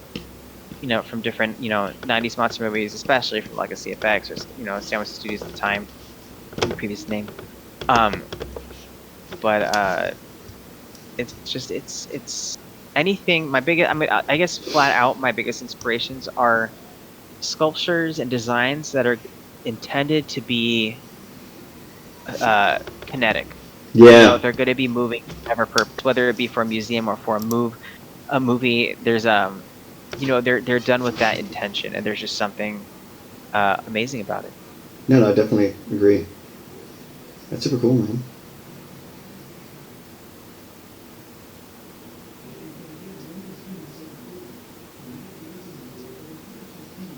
Oh, wait, what did my we do have a break coming up in about 4 minutes. So just letting all of you know, in about 4 minutes, at 6:30, we are going to be taking a 10-minute break. Get up, drink water, get a small snack, stretch. Please do that, because lots of times when we're artists, we tend to just sit down and stay in one position, and we're always maneuvering over our art in all these awkward positions that we're not normally supposed to be in, and we can do that for hours and hours on time if you're just in the zone. So don't be mindful of what your body needs. Go get water, get up, stretch, and do jumping jacks, get the blood flowing, you know. Yes. And then we'll be because I gotta go get coffee too. I feel it. I'm one of them, the coffee addicts who needs to drink like 10,000 cups a day. So definitely, you know, take your time on that break. And definitely take care of yourself and be mindful of what you need. Most definitely. Oh my God, yours is looking so good. Like gothic looking. So emo. That's my guy's definitely. He's emo. One night, Definitely one more chance. Okay, I can be very honest. Like He's giving me. What? Go. Continue. Oh, I was gonna say this guy is giving me the. It's not a phase, Mom. This is who I am. It's who I am.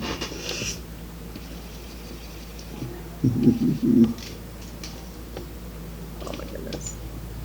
Mine's giving up like yours is like the one summoning the demon to the ritual. Mine is the demon to the ritual. I just love it. It's so much. This is why also we were so excited, because we were so excited, everybody, about like what, you know, each other were, you know, what we were both going to be making. Yeah, it was just super fun.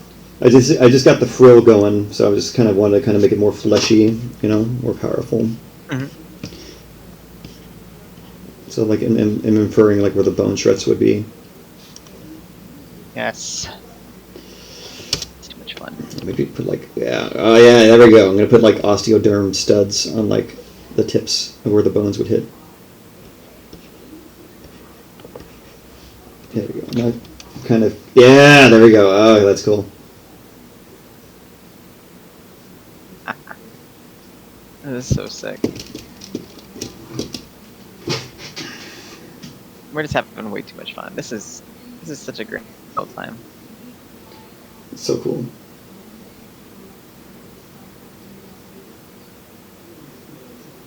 It's just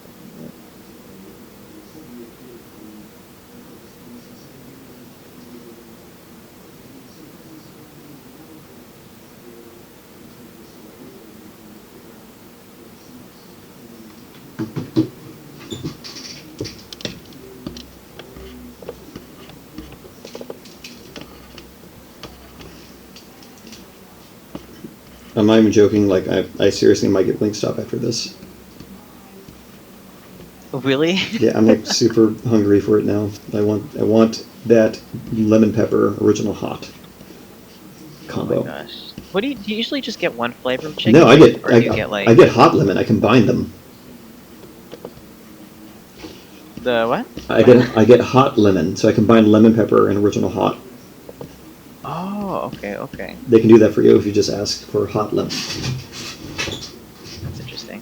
Okay, text me that later to I remind me. will.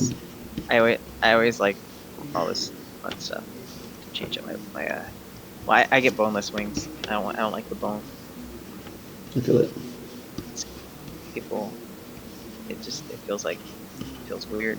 No, I just want the regular, like it's easy. Just like, there, you have my tenders. My They're just adult chicken nuggets. which I love. It's okay. They're amazing. Absolutely amazing. Let me see. Okay, just... It's okay, it's too much. Actually, I do like the definition of the... There, open this up actually, so it kind of feels like it's part of the skin. There we go.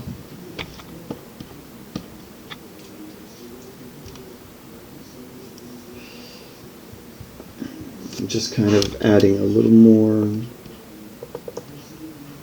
there. I'm gonna add some little.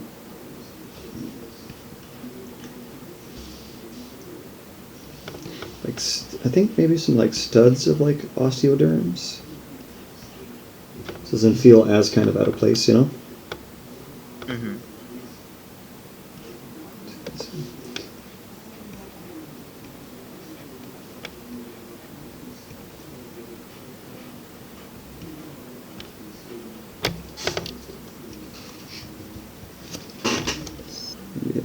Yeah, so maybe add something like this. And then we're gonna slice off the tops of these with a knife.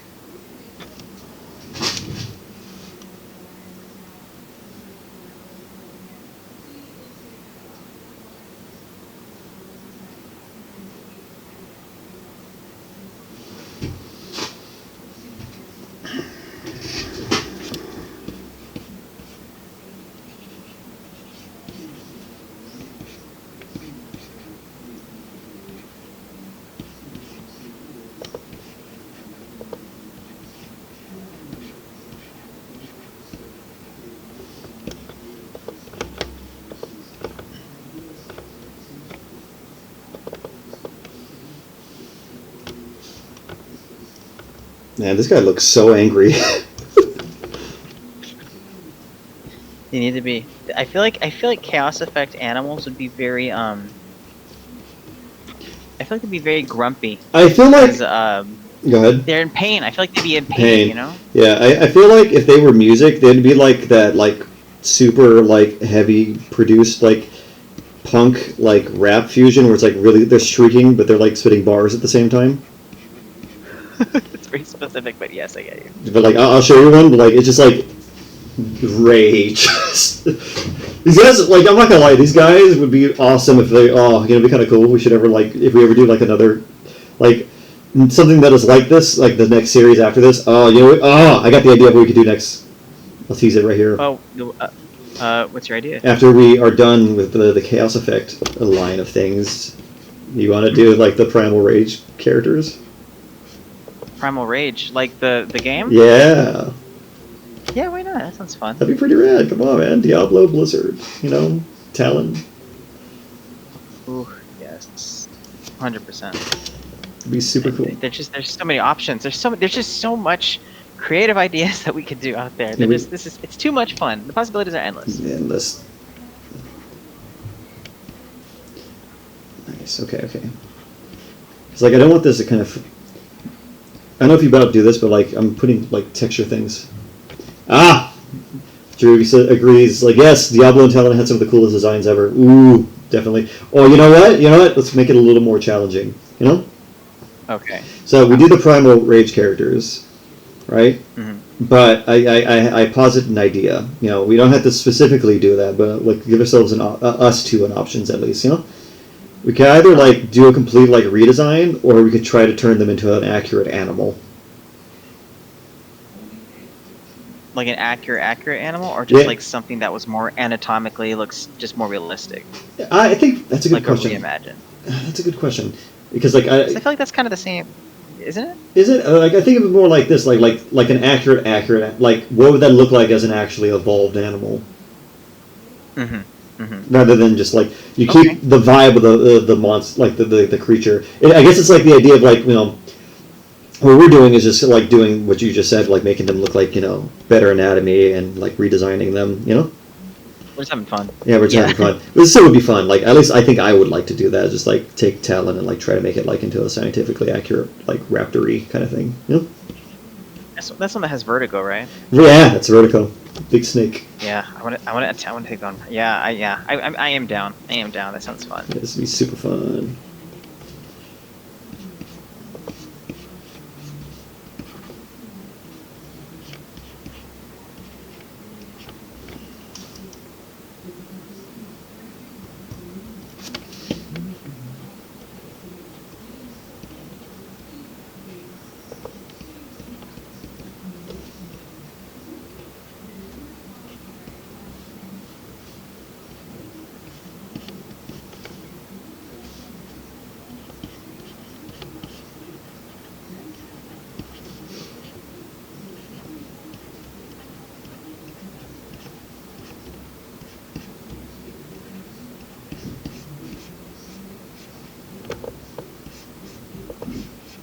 Oh, it's actually past our break time. Okay.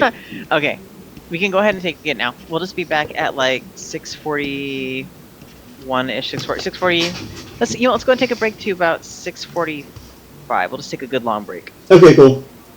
Take a little Because bit we're gonna of be break. here till folks. We're gonna be here till like 8 anyway. That's Yeah. how long we're gonna go. So So we'll be back in like 10, right? yeah. So we'll just be back here, everybody, at like we'll just say 6:45. And yeah, go drink some water. Everybody, go drink some water, get some snacks, stretch.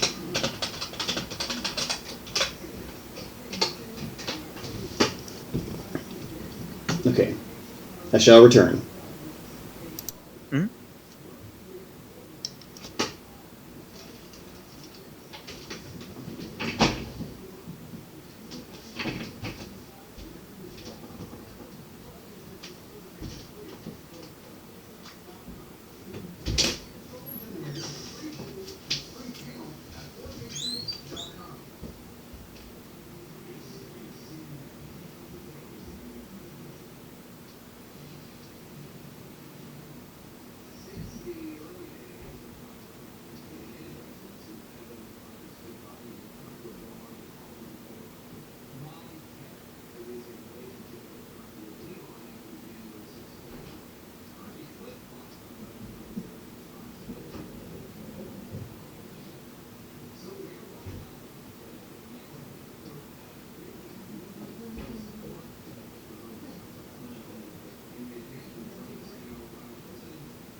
Yo, I'm back.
Hmm.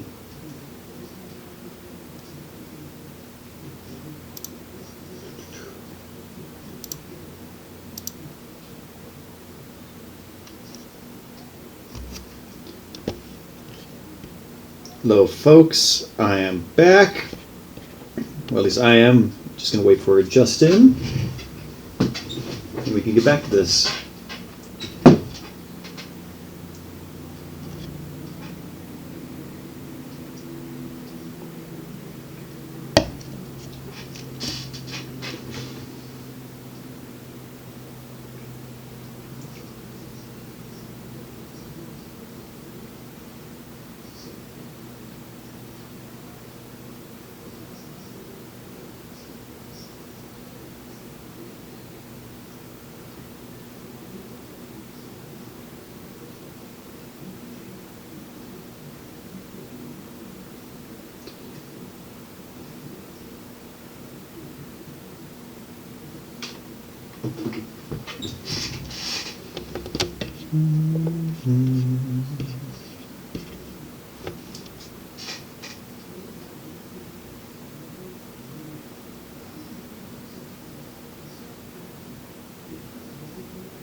Just going to work on these neck spikes.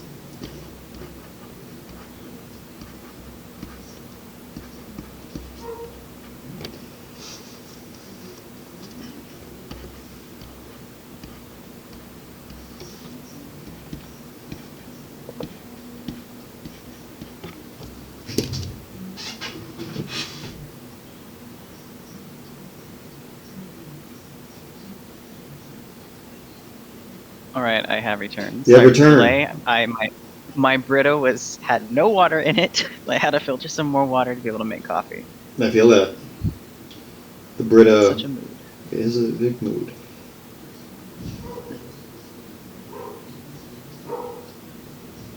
I hope everybody had a nice break. I hope so too. I've been here chilling for a little bit. I'm just cleaning up some of the textures on the neck spikes. Nice.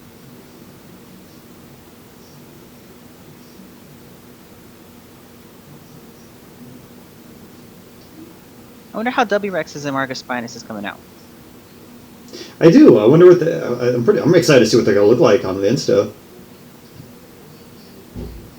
Please feel, again, if you're drawing along with us, whatever you're doing, feel free to tag us because we just love looking at the artwork you make and we'll promote it to, plug it because it's so awesome. Like the people who actually joined in last time, it was just really rad to even see that, Oh, it was. Oh, gosh, you do not know how excited we were. Even just a few of you just joined in and we're making dinosaur things with us. Like, you know how awesome that is. It's a good That feeling. It is so great. It was so validating. Too. It's validating. Like we want to be a part of the paleoart community. We want to be inspiring. Hopefully, We want to be inspired. we want to be inspired as well. Yes, please inspire us, definitely, because the art community, we thrive off of each other.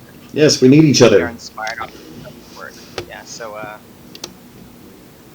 like I said, we need you. So don't be afraid to be creative. Make some fun art. Okay. Yours is looking so rad. I gotta start putting gums in him because, dude, I'm loving yours. Yours looks like he would just start galloping at you. No, it's just it was the most Imagine intense. just come actually. Do. Yeah, like. Yeah. That's my favorite thing in a monster when you hear the monster running before it's even on camera. You just hear the doosh doosh. That would be it's the coolest thing. It's amazing. Love that.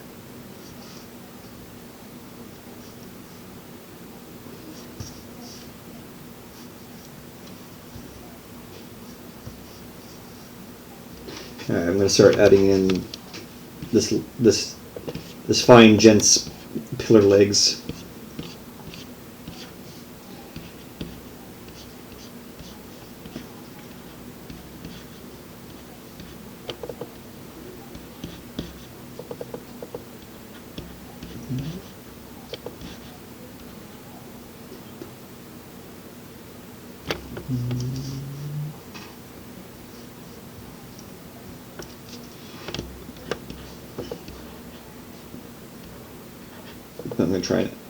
I'm gonna try to imply.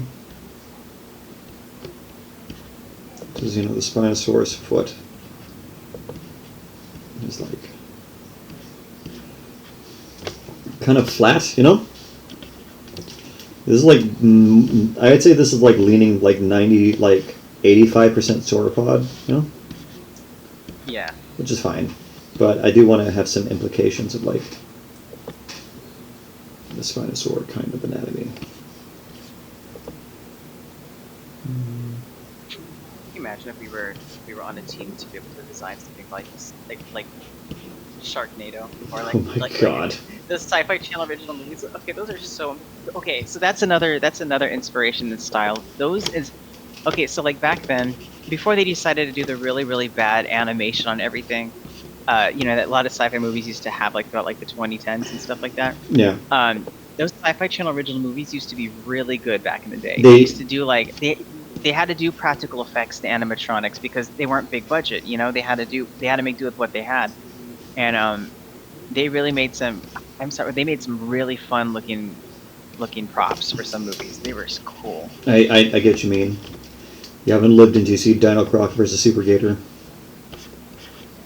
Do you remember what was it? The saber-tooth one, the saber-tooth cat? Oh, I do. I think I remember seeing that one.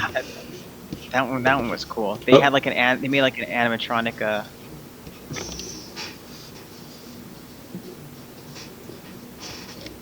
Oh God, Lamau, my brain. Sorry about your brain. Is your brain okay? Not my brain, Drew's brain. He was in the comments. Are you getting nostalgia from the? I think so. I think you just like brain blast. Does anyone remember A Dragon's a Fantasy Made for Real? I know I mentioned it to you, Justin. But it's that Dragons of what? Dragon's a Fantasy Made Real. That was like the Animal Planet like mockumentary. Yes! Oh my God, it was so good! The practical effects in that were amazing. They got the same CGI company who did Walking With to do theirs. Mm. Such a vibe.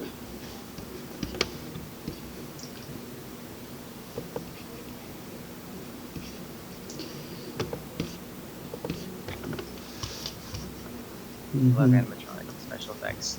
Like, many of you may not know this, but that's actually where I started out. A lot of I always had a fascination with dinosaurs. I always did like nothing but dinosaurs. But especially in high school, I did a lot of learning special effects and practical effects, and fabrication, things like that. It's just too much fun. It's just so much fun. Tell them the Justin origins. Yeah, to be able to make monsters. We should do that as a project, RJ and I. We should. We are. You and I are gonna short film. Yes. We can practice. Or we can definitely work together on that. Oh, did you want to give them a little insight on that? Tease them with the knowledge?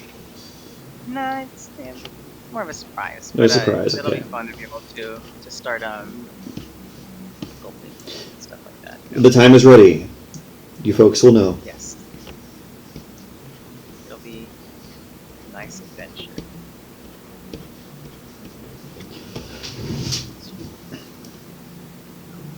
Nice. That was too big. And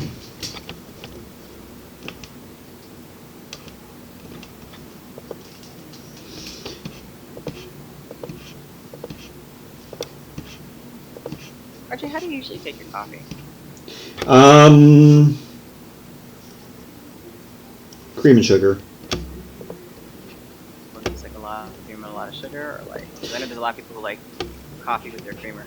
Oh, I like 1 cream, no, 2 brown sugars. Brown sugars. Okay. Okay. Wow. Classy. Yeah, I don't really like the white sugars too much. It's like too, I don't know. It's like too sweet for me. I like a little bit of that like earthiness. Yeah. I guess you would say. I'm just adding osteoderms. This guy's coming out really good. Like, really enjoying the shapes I'm playing with this. I'm gonna give this guy some like sick incisors. Oh, go for that! Have them like pointing out. Like, like they're like he can eat both. Like if he wanted to, he can eat plants. But he's like, I can eat plants, but I choose not to. Exactly. I eat meat because he's evil. He's evil. It's like the Indominus Rex. Like he's killing for sport. Indominus Rex was such an interesting character. There's like a the concept. The concept also wasn't. It wasn't. Like it was very obvious. It was very obvious that it's something that people would do. Yeah. Yo, we'll make. So that was so interesting about it. They would make it. We would end up making hybrid stuff. Everybody would make hybrid stuff. I mean, True. It's just how it is. People would be fascinated by it. They'd be like, yeah, let's make it. What would be your ultimate hybrid? I think you've already mentioned it My before. ultimate hybrid. My ultimate hybrid would be The Cathoga and the Indoraptor. You're right. Cathogoraptor. Yeah. just because. I bet if I had to make a hybrid of any dinosaur, it would have to be a predator and make it a quadruped. You just need that quadrupedal horror chasing. I know, like my favorite one though is like you don't even have to go far in nature for that. Like Eriops is literally just you stuck a T-Rex head on a four-legged croc body. And like Caprosuchus. Yeah. Like those are just like the boar crocs. Galloping. Yeah, those are good. You ever seen those videos of like crocodiles just like galloping? I love those. I like to think that that's probably okay. Obviously, it's not how like Dimetrodon used to run, but I used to like think like if it was like a '90s styled. Actually, they think if they did like a '90s style Dimetrodon, they would have like if they did the Jurassic Park like OG Kenners, if they included this in like a JP film, they would have to have them gallop. Like, yeah. So sick. The little croc gallop, just like do. Yeah, because their hips didn't allow them to gallop. Dimetrodon's like waddle. They waddle run. Hmm? Yeah.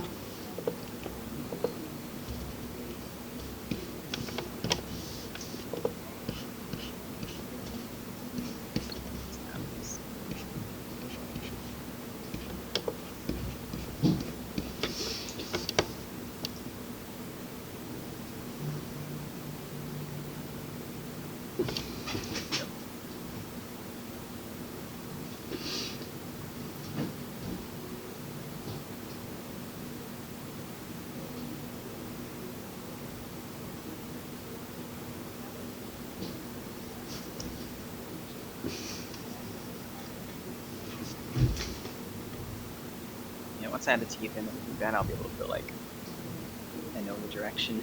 Okay.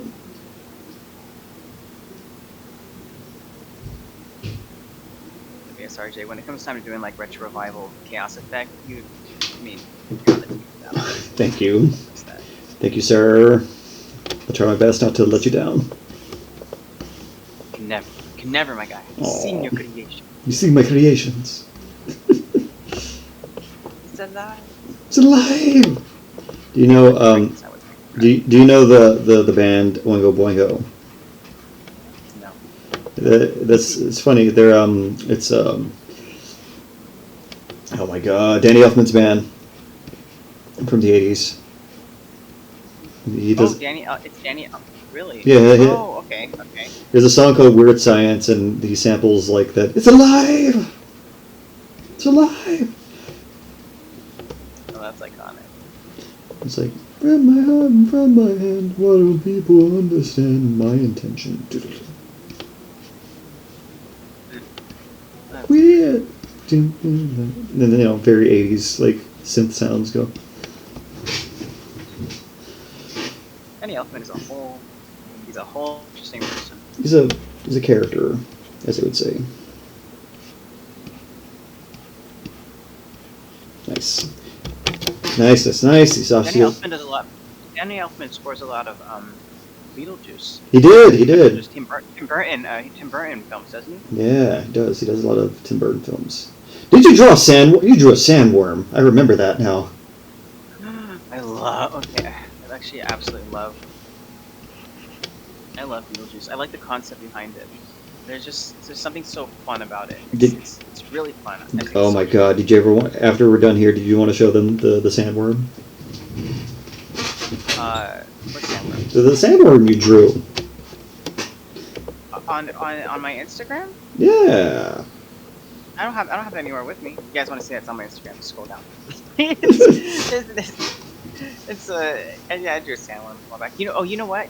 I know why. Okay, so you were supposed to go to this. So everybody, back in like 2020, before everything went to chaos, I was supposed to have a Halloween party, and it was supposed to be Beetlejuice themed. Oh, that would have been so. It was gonna be like on a Friday, right? It was like on a Saturday. Yes, I remember now. Yeah, and it was gonna be. I think I told you about it too, and then everything shut down. But yeah, it was gonna be a Beetlejuice Halloween party, and we were gonna have it's gonna be because I love making decorations and props and stuff like that. I was gonna have a bunch of Beetlejuice universe inspired looking everything, because why not? I was just gonna make stuff. I was gonna make plants that looked like they were from Beetlejuice universe. Make furniture and just decorate like crazy, because I love that. I like it when people decorate but they have a theme. That's always, especially when it comes to Halloween. That's always fun. Yeah. What are you gonna dress up for this year, if you're gonna do it? No, it's too late already. I'll just do it next year.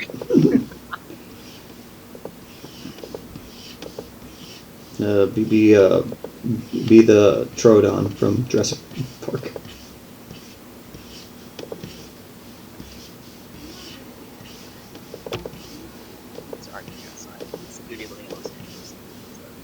It's always excitement. Always excitement. I'm just adding osteoderms. Oh, I haven't been adding things on the side. You're right. Dang it. I'll get to that second. I just want to get these teeth. Okay, now I kind of want to chill out on the osteoderms now that I'm adding and. Are you going crazy? A little too much. You just kind of have to transition into a kind of rough textured skin.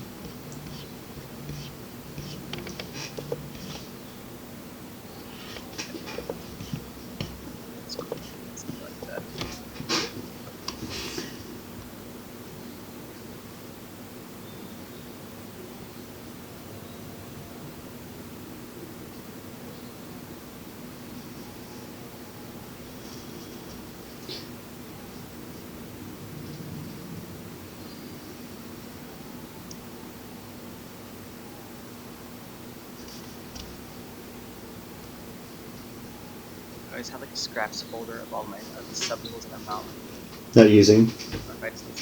Yeah, in case I make a mistake or anything like that, I can just go back and grab the original copy, and make a duplicate too. I'm always check this. That makes sense.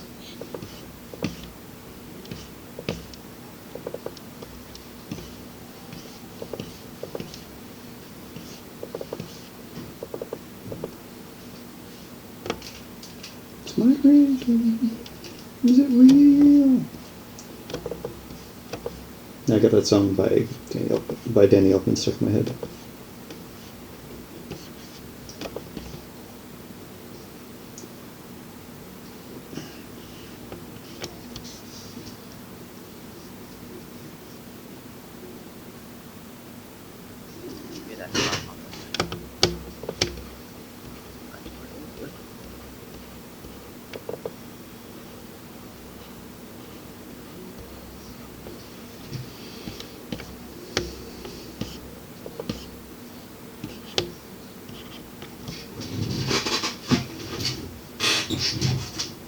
The little teeth.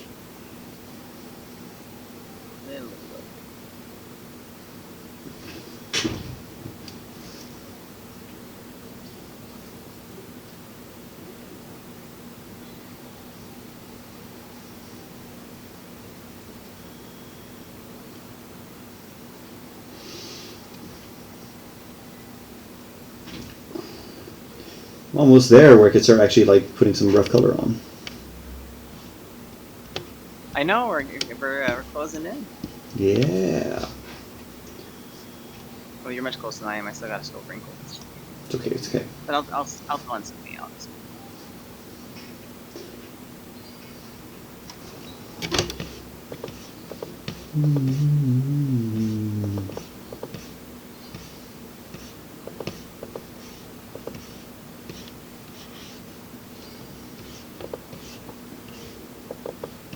Oh yeah, Drew said, yep, everything about the doc and old sci-fi movies all coming back to my brain. Yeah, I know, it's amazing how that all, it's just sort of suppressed. And then it comes back and you're like, oh my gosh, that actually happened. It returns! I know one of them is, I don't know if anybody's seen this, has anybody seen Crocodile from like the year 2000? Oh my god, I remember Crocodile. Do you remember Crocodile with the college students on the houseboat? And they were being attacked. They were being hunted by the giant crocodile. It's like Lake Placid vibes. It was so cool because they had a giant animatronic crocodile. And I was like, yes. Do you remember? What was it? What's the one where they go to like they fight Gustav? Primeval. Primeval. Yeah, they fight Gustav. If you don't know who Gustav is, he's like a real life like supervillain. Like. I think they think he's dead now. Oh, he's like dead now, but like he was like this super powerful. He was like a legendary creature, like literally. He was like this super buff croc. Where was it? Somewhere in like the Congo? No, it wasn't the Congo. I don't remember. It was like somewhere, and like they said like he had killed like so many people, and you could recognize him by like his scars and bullet like scars. Yeah. He was an ancient dude. And, yeah. Like they only had like like images of him, but he was huge. He was a giant, yeah. He was a giant croc for like, yeah, it was in Africa, but he was like a giant specimen of like a Nile croc. He was like huge. He was a big boy. That also reminds me. Do you remember that movie Alligator? I do remember Alligator. Do you remember like it was like now that one was like the 80s. That was like maybe this was it the 80s? Was that the 70s? Oh my god, actually the line art looks really good. I finished kind of. I like it. I like it a lot.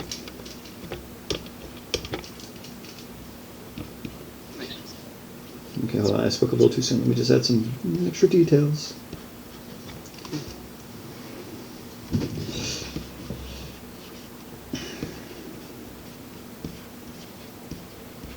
Oh, one thing that does inspire me a lot is the Power Rangers. The Power Rangers is amazing. Do you have a specific favorite? Rangers. Okay, you guys, like his favorite Power Ranger? Era. Like his era. Oh, okay, Lost Galaxy. Lost Galaxy? Oh my god, yes! Far, far away. Parade. There's Lost Galaxy. You guys may not know this, but I'm actually a really big Power Rangers fan. I love the Power Rangers. And they love you. I still binge watch it as an adult. Like I remember, I think last year, I binge watched all the Power Rangers twice while like on the treadmill. That's a vibe. I watch it. I watch it a lot. It's so good. That is a vibe. And I've said it many times before. It's because it's not anxiety inducing. You know what's gonna happen. Like it's gonna have to all work out. There's always like good lessons that they try to teach you. And like it's just Power Rangers is awesome. Like it's amazing. I love it. I think the reason like Lost Galaxy was so significant though was because that one was a dark Power Rangers. That one was really dark. It was. It's pretty cool. Oh, Drew's into torn between Wall Force, SPD, and Dino Thunder. Dino Thunder was my jam. Emergency! Yeah. Yes. Dino Thunder was my jam, so was Wall Force. I remember when Merrick came into the thing and it was like, the Silver Wolf Ranger. Those are all so good. SPD, Wild Force. Oh man. I remember Ninja Storm. My brothers and I used to watch Ninja Storm. Ninja Storm, yeah. I know a couple of people who like Mystic Force. People like that one. I wasn't a big fan of Mystic Force though. I didn't watch that either. It was like very fantasy. I actually started watching. Okay, so I've seen by the way, guys, I've seen all the Power Rangers. I've seen. I mean, I literally all the ones that they're even playing like today. Like I've seen them all the way down to what's the most recent one that came out? Dino Fury. Oh yeah, yeah.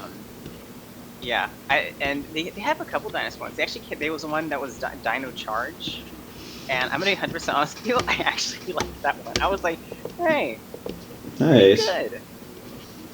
Hey. But, I've always wanted to. I think maybe because like it seemed like the budget was getting a little bit bigger. Like the animation was quite Robust. quite interesting. But yeah, I would love to do a Power Rangers mini series. Let's draw some Power Rangers one of these days. I'll have to tell you later. I have this whole. I wrote up a whole thing about a Power Rangers mini series. Oh my god. Because I just do you do that too whenever you just like get into a binge and you just come up with like a really. I've done that before, yeah. Like a film, you just have to write it down, right? You're like, oh, this is so good. This is great. I know exactly what you're talking about. All right, so I'm gonna get ready to start coloring this lad here.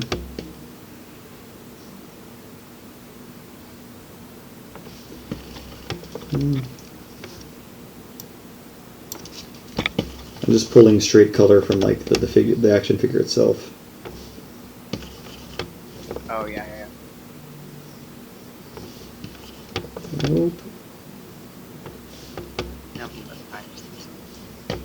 All of them. The Rangers Lost Galaxy.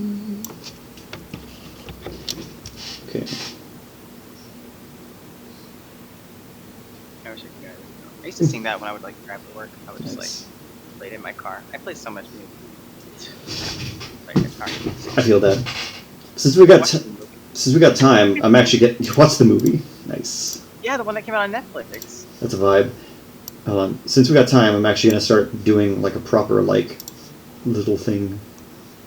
Yes, you guys are gonna love this part. This is an RJ brain, so it's adding even more life into what is. So the last episode, I just kind of went in with like rough color, but since I kind of finished with some time to spare, I'm actually gonna try and do like an actual flat layer of color and then add on to it. Mm-hmm.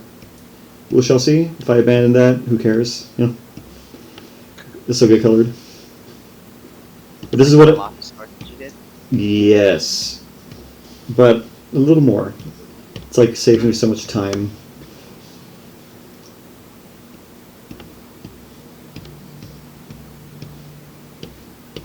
It's like the first part's a little tedious because you have to go through everything. You have to outline everything. And it's just like, if I was more skilled, I'd be drawing with the actual thing. Like I do it sometimes, but like this is I find easier, even though it's a little bit tedious.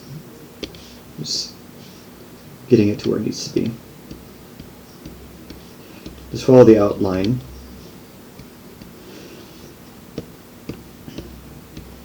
Do you remember in Dino Thunder when like the White Ranger stole the Segazord? That was insane. Dino Thunder was. Dino Thunder was a little bit. That was another dark one. I thought that was kind of scary. With what was the bad guy's name? Mesogog. Oh my gosh, that was so. That was so sick. He was so. I love Mesogog. Oh, we should redesign Mesogog, bro. You should design Mesogog in his. Do you remember his final form when you had like he didn't have like 3 heads. He had like you just looked monstrous. Oh, Rangers. The way he was just like he spoke with this like almost like a whisper almost. You just kind of unlocked the memory of his voice. The Power Rangers. Do you remember Time Force? Yes, I did remember Time Force. Remember the episode where they go back in time and they get the Chrono Rex? It was so cool. They actually go back in time and have these cool like practical effects stop motion dinosaurs. Do you remember the 90s Land of the Lost series? Okay, this is just like a lot of like, do you remember? But okay. I didn't. Okay, you would like that because like they actually did like cool like animatronic and claymation stuff. So much fun. And they're like in this. Maybe I did see some things because I used to go to Blockbuster and try to get like every dinosaur like watch every dinosaur film I could. You know, if they had like a dinosaur on the front of it, I was like, let's rent this from Blockbuster. It's mine, exactly. I know that feeling. I was that kid too. Those Blockbusters days, man. Nothing beats them. What was I gonna say? I was gonna make a joke. It's like, are you a real dinosaur fan? Name every dinosaur. Name all the dinosaurs. We still have to touch base on our last topic, which is like art style and inspiration. Oh yeah. You can take charge of that, buddy. I don't know where to go with it. I feel like it's an interesting it's a really interesting thing when it comes to like art style, especially when it comes to paleo art, because it's something that's constantly changing and always being, and there's always something new. Yeah. We know art style as far as like we know paleo art style as far as we know it from like Jurassic Park and like different sci-fi movies and stuff like that. And there's also the art styles that like people now within social media are being able to bring through the power, of the internet and being able to share that with everybody. And it's really, really, really interesting thing. And I think a lot of people sometimes when they're just starting out art or they're trying to do art too, the big debate or the big challenge is people trying to find their style. Yeah. I think a lot of it is a struggle because not only is it your style, but you feel like it's something that signaturely represents you and your work, in your effort that you put into it. Yes. Growth as an artist and stuff. I get you. And that's why the topic of style is such an interesting thing because it's not just style. It's not like, it's not like just a particular flavor. It's style holds a lot of meaning behind it. Well, I think I mentioned this before, but like the idea is like don't get hung up on style. Style is like a function of process. That is the more, you should say, meaty aspect of the artistic. It's an amalgamation of everything that you have learned by habit and practice that it's now just basically coming into fruition and it's blending together because you practiced. Exactly. The style comes. Your style's not really based technically off of. In the end, your style's not based anything off of anything. It's just the way your mind perceives the skills you have learned. Exactly. Like as a great quote, which I said again last stream, but I'll gladly say it again. Style is the mistakes you choose to keep. Because when you make mistakes as an artist without knowing, any fundamental or that they could be considered mistakes. That's just, you're learning, there is still the growth there, but when you do it on purpose, in intent, you know what you're doing. Art is subjective, there's no real right or wrong way. It's more so like what do you find aesthetically pleasing and what you are trying to kind of capture, Yeah, 100%. So partially some advice that we have is for those of you who are trying to find your style, as we'll try to, say, don't focus about trying to find your style, focus about letting yourself learn, because the style will just naturally bloom out of it. It has to start somewhere. Style, like we said, it only comes through basically the accumulation of everything that you've learned. So don't be mindful of not putting too much pressure on yourself and trying to achieve a certain look that you have perceived people will want or desire. Yes. You really just have to let it happen, and it does. It eventually does. If you put the work into it, and you trust your process, not anybody else's, your process, because your work is unique to you, and so does your creative process. Things will start to fall into place, and you won't. In 100% honesty, you're not going to be able to see your own style. But other people will say, "Oh, this you made this. This is definitely yours." Other people will be able to see it because they're the ones who are visually downloading and processing that information from a new perspective. You see everything, all the mistakes you have learned. You see everything as a sort of you just see everything as sort of a calculated process. It's just the only way you're able to see it because that's the way our brains work. It's complex.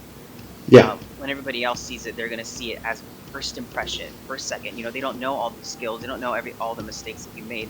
They just see first impression that's being visually presented to them, and they're identifying it just as it is. So don't when it comes to style, just don't stress yourself out. Just breathe. And think people will start. You will notice when people will tell you. That's usually Exactly. how it goes. Exactly. It's nothing to be really caught up on. It's just something to kind of experience. Yes, definitely, 100%. So, like I said, the fastest way to get to your style is understanding what you like, draw what you like, learn the fundamentals, challenge yourself, and just kind of Challenge is a big one. go through the process, go through the process of making art. And I will say, it's like one more thing I will say to you. It's like this is a process that's ongoing throughout your life. It's not like you have to make art every single day and you got to be perfect. You got to live on this kind of content creation kind of schedule. It's like no, I'm a big advocate for people like creating content and art on a human scale. So you're going to have a lot of starts, a lot of stops. Listen to your body, take those breaks. Practice and do good practice. Like that's the thing. To get really good is not just about drawing every day. That's like yeah, fine. That's about keeping muscle memory, but getting to master studies, but also doing isolations and specific practices. Perfect practice. And try to make it interesting. I know a lot of when it comes to learning things, especially with school, especially if you're younger and if you're used to that circuit life of school where it's just learn. I mean, I'm just honestly, learning can somewhat be boring. Sometimes it's really really boring. You don't want to have to sit down and listen to somebody else talk or do anything, uh, because it just gets tedious after a while. Like we've all been there. It's understandable. Um, so our best advice to be able to challenge something like that is really make it interesting. So it's like not like okay, let's see what we're being taught today, but it's how can I take this and use it to expand what I know, because that's really what you're doing. Or um, how can I utilize what I have learned, what I'm going to learn. How can I utilize what I'm going to learn into a project later on that's gonna fuel me even more. You want to be able to use learning as a fuel, as an inspiration, not just like a lesson to download in your head that you're going to be using on multiple choice later. You do have to repurpose the way you take in like master's classes and learning when it comes to uh, a hobby, because drawing and illustration or art, or artistry in general, no matter if it's playing an instrument, it is a hobby. There's a part of you that loves to do it. So in order to not get like jaded, you don't want to burn yourself out on your own hobby. You do have to teach yourself to take in that information in a more positive and interesting manner, so that you actually hold on to the information more and you're able to recognize the importance within it and how it can be useful pertaining to you and your skills. Exactly. Couldn't said it better myself, man. Bam. Cap it off. Don't worry about style. Style will come. Yeah, it will be there. Your style will come for you. That's all malicious.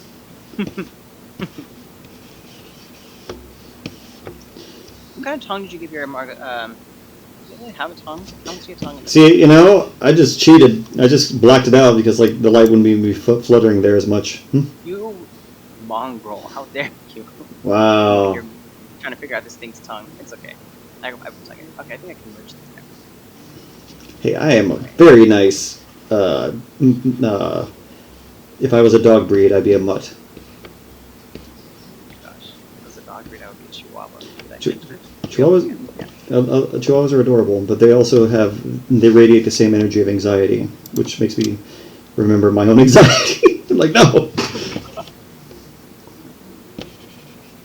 Yeah, I think a lot of artists have a lot. Artists do have a lot of it's a artistry. I think every artist knows this out there. Those of you paying attention. When you're creative, you just as much as you can create some really great things in your head, you can create some pretty bad things too. It's artistry, being creative is a blessing and a curse.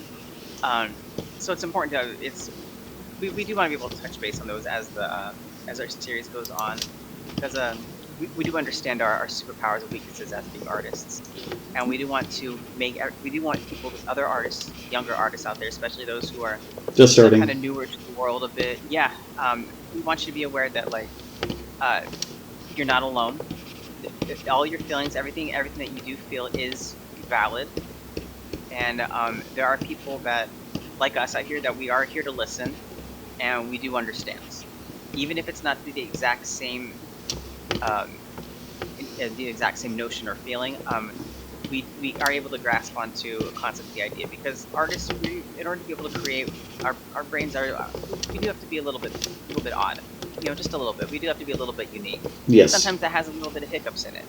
So that's just kind of that's why we want to be able to create this safe space and support system, because we do know how difficult it can be as a younger artist, especially in a world that can sometimes feed that anxiety of like either self-doubt about being an artist, or career paths and career choices about whether if you'll be successful or not, or be, there's a lot of different things out there that try to have a negative impact on you, and it's very easy to be able to just absorb this and kind of hold on to those, when in reality they're not true. A lot of those are just opinions, or just basically people speaking. They have no idea, about what we do. Exactly. And we want you to be able to just be mindful and understand that the feelings that you experience, as an artist, they are valid, and there are people who are willing to either help you or listen to you, whatever need they be. Exactly. We want you to be able to know that there are safe spaces out here for artists, and we're here with open arms. We want to. We don't want anybody to feel like they're not being heard. Exactly. There is a place for you in this world of art. You will create amazing things together.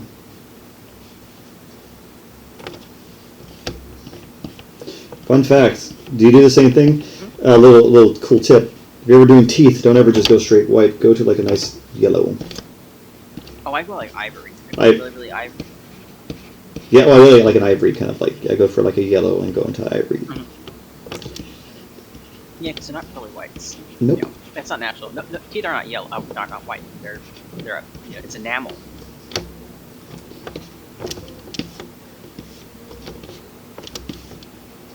My favorite thing though is after you make the teeth a specific color, and then what you do is you go through like with kind of a darker brown, and you just highlight the tops of them, and so it pokes through like the gum, and it gives just natural like grungy fade. Oh, it's so cool. I like to do like a darker purple and add the gum in that way. Mm-hmm.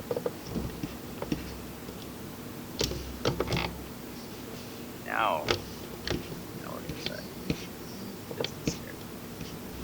Oh no, he means business. I'm gonna start putting in some. I should probably start. I'm gonna start coloring things just a little bit, just so I can give myself a bit of a guide.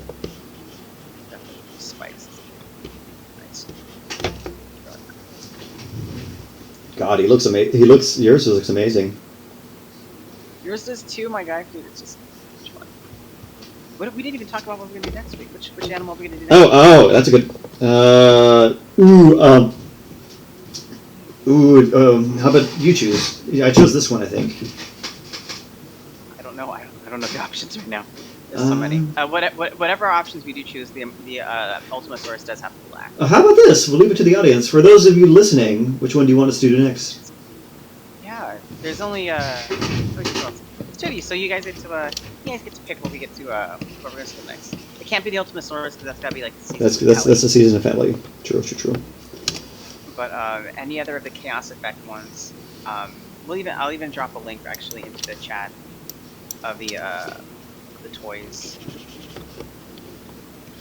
Different ones you guys can choose from. You can even do like a fun cost.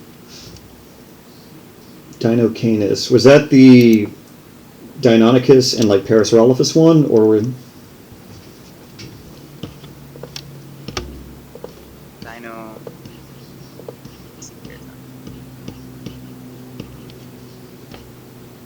I don't remember that's one of the toys. I can look it up though.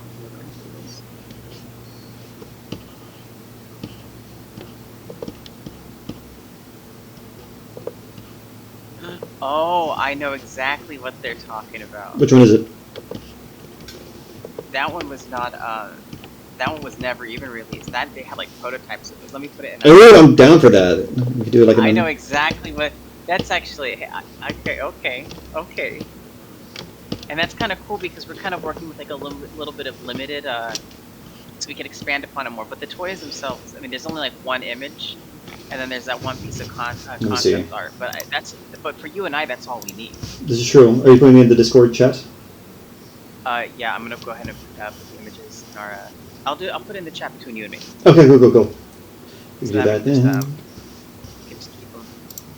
Actually, let's do that. I'm down. That's I guess Dino Canis is it?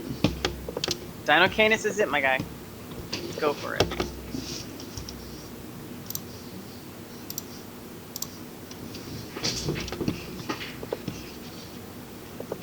That's gonna be so much fun. That's like that. It kind of gives the look of that Indoraptor sketch that we did. You know what I mean? Oh, cool. You know, like you kind of know, like yeah. It's me that. That's okay. Trying to expand on like the yellow stripes. Mm-hmm.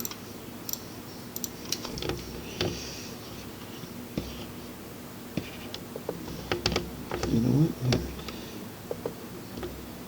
Yellow. I'll make the osteoderms kind of like a red. Oh, I haven't put the one to the side. I gotta do that still.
Nice.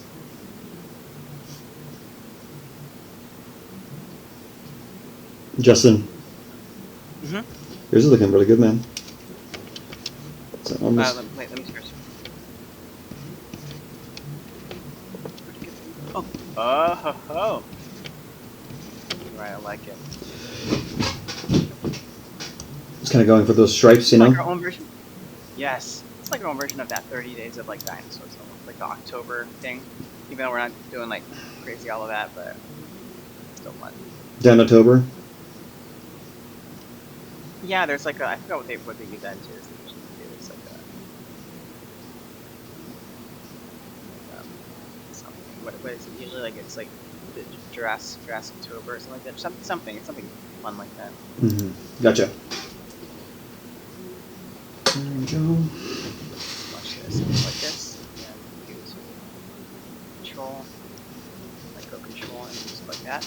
And they start to auto-populate. Oh, that's so cool. Man, that's awesome.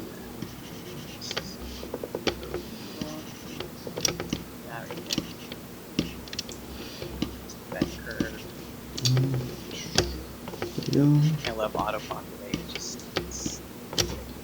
Makes life easier. So much time. Yeah, it makes so much easier. Put that. I'm gonna have like a little shadow there.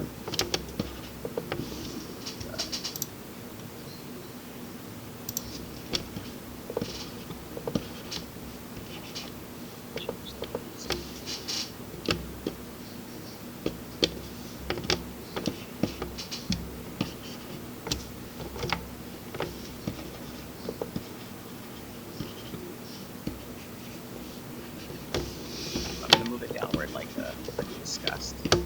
There you go. Okay. That is.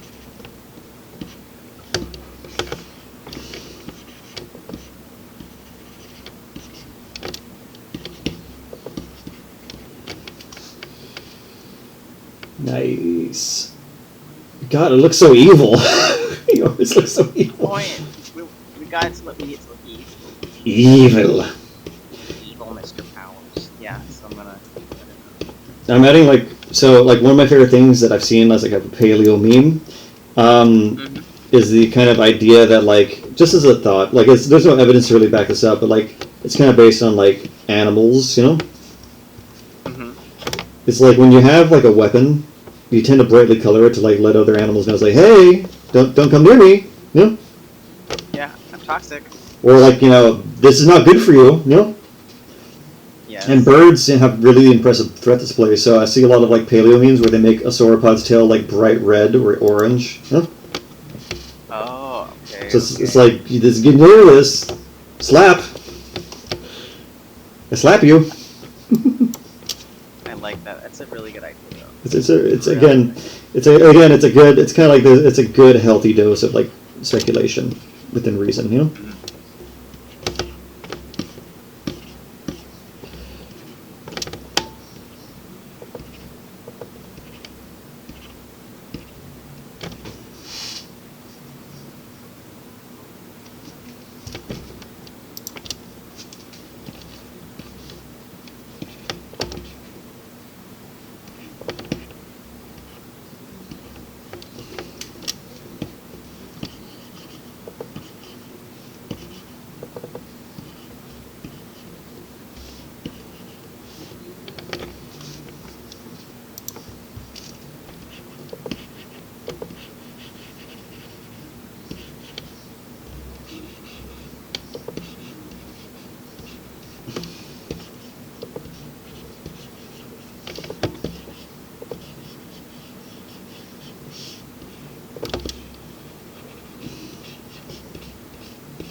Nice.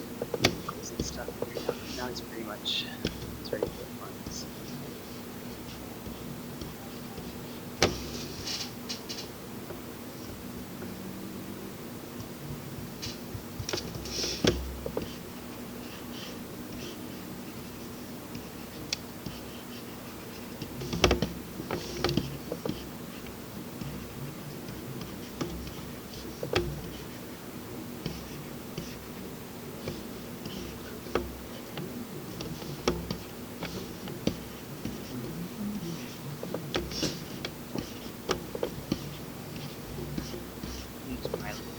Ooh, it's always good for a nice highlight.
Nice.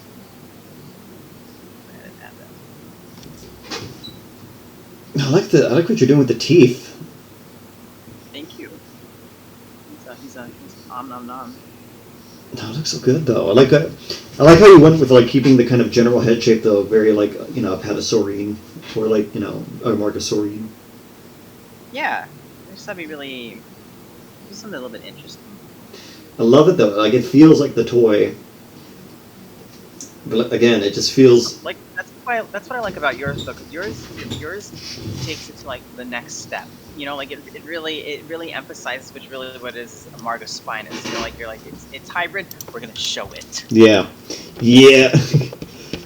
It shows just this very angry boy. It was like if he could, this guy would hiss at you. Like, yeah. I would imagine it would be like a very deep hiss. Yeah. Like a crocodile or something. Oh yeah. Like, Guttural, just like the croc kind of like rumble.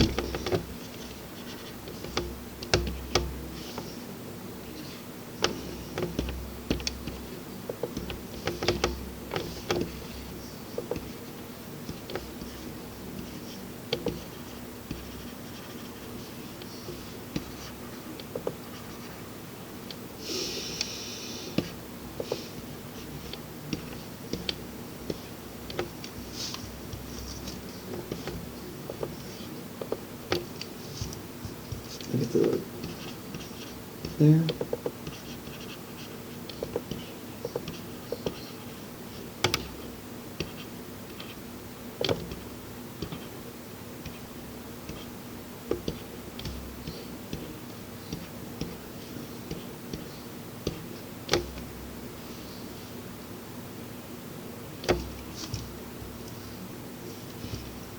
Okay, I'm going to kick up this drawing just a little bit. Start adding some more little highlights.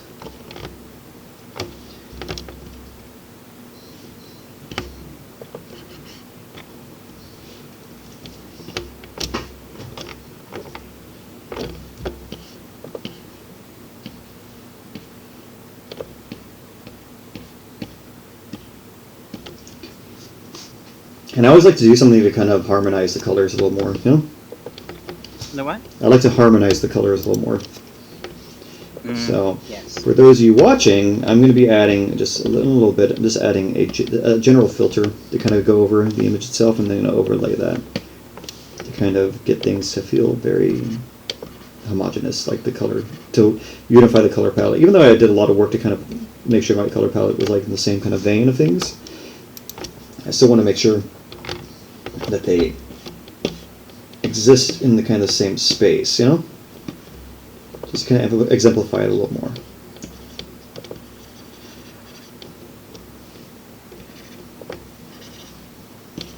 So here. So just kind of make another layer over this, and then I go to my gradients.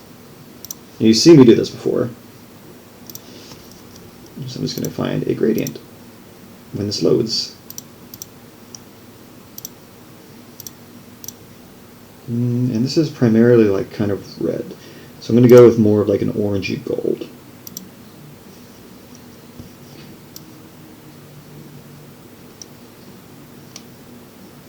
I'm going to find kind of like this. And then move this here so that my everything's in.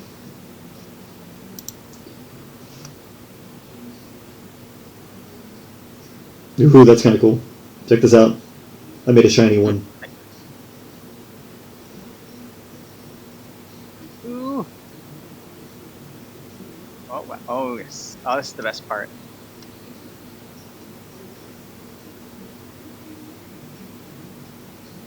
Dude, gradients do so much. They do. Gradients are superpowers, I swear. But it's kind of like how to unify the guy a little more. Mm-hmm. Just got to find the one that feels right. Overlay's a little too mild. Darker is a little too intense. Multiply. There we go. Darken. There we go.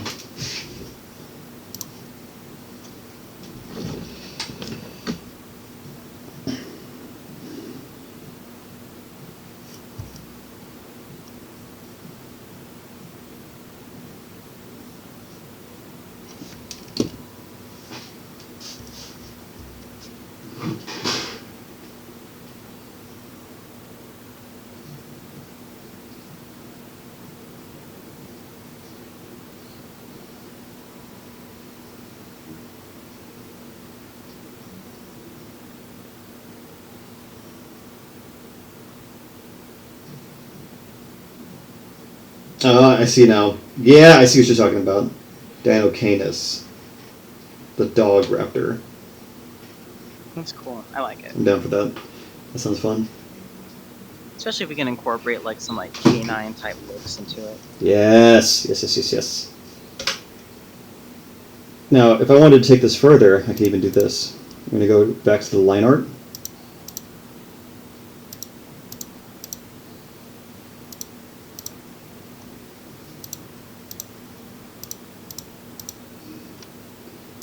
Right here. I'm going to double it. I'm going to select only the line art. And then I'm going to do the same thing.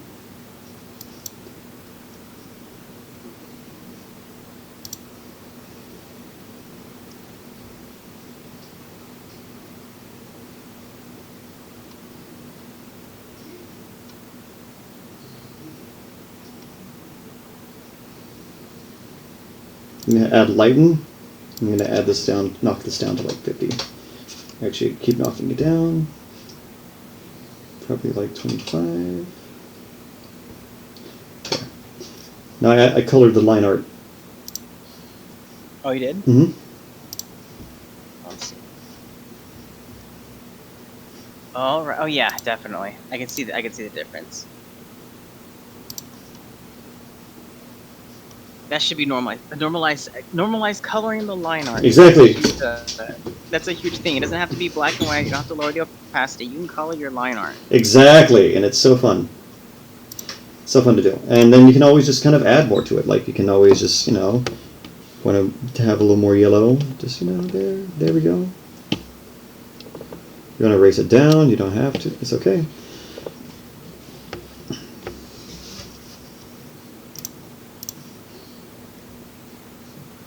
And, I always like to kind of erase where I want my more shadows can be, kind of bring them back.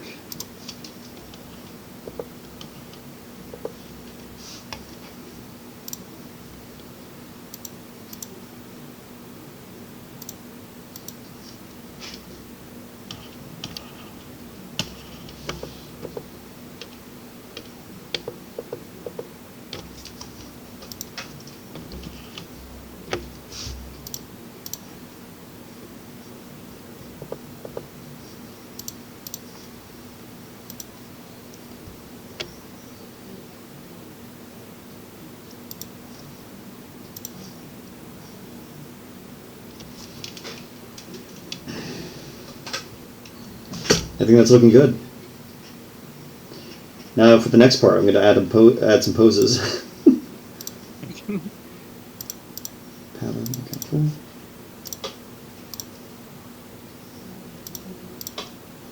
I'm just going to do some cleanup.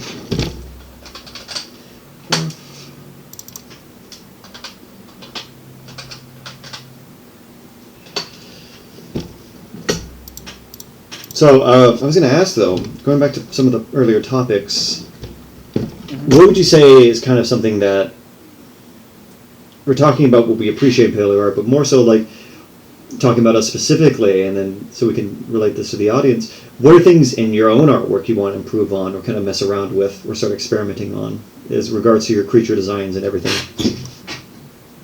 Yeah, so I know for me the big one is anatomy.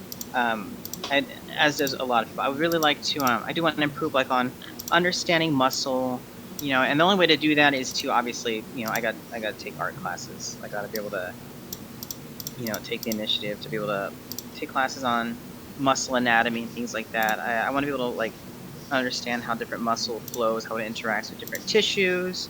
That's always been a huge one. That's like my number one go-to of self-improvement.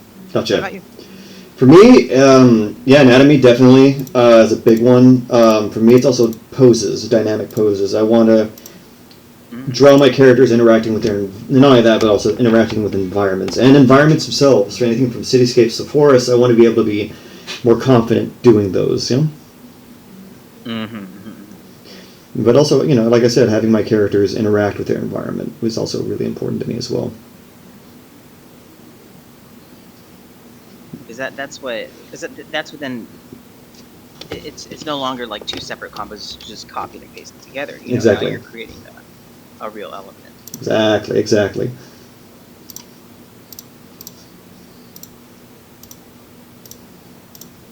Sometimes I also just like to go and just do maybe like a little warp to see if I can fix. See, like this tail is looking a little better when it's brought down this way.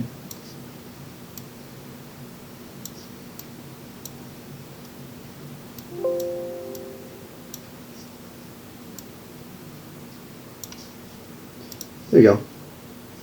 Nice. Nice, that's nice.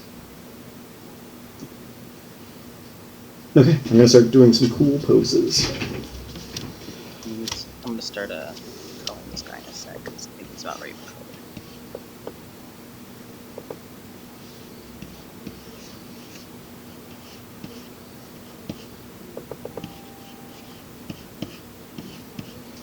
Yeah, definitely want to get better at my anatomy.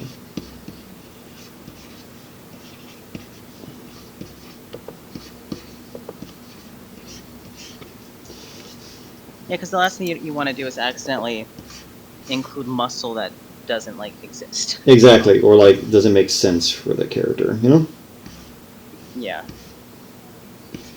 That's the thing, it takes time, and it just kind of takes, you know, just constant practice.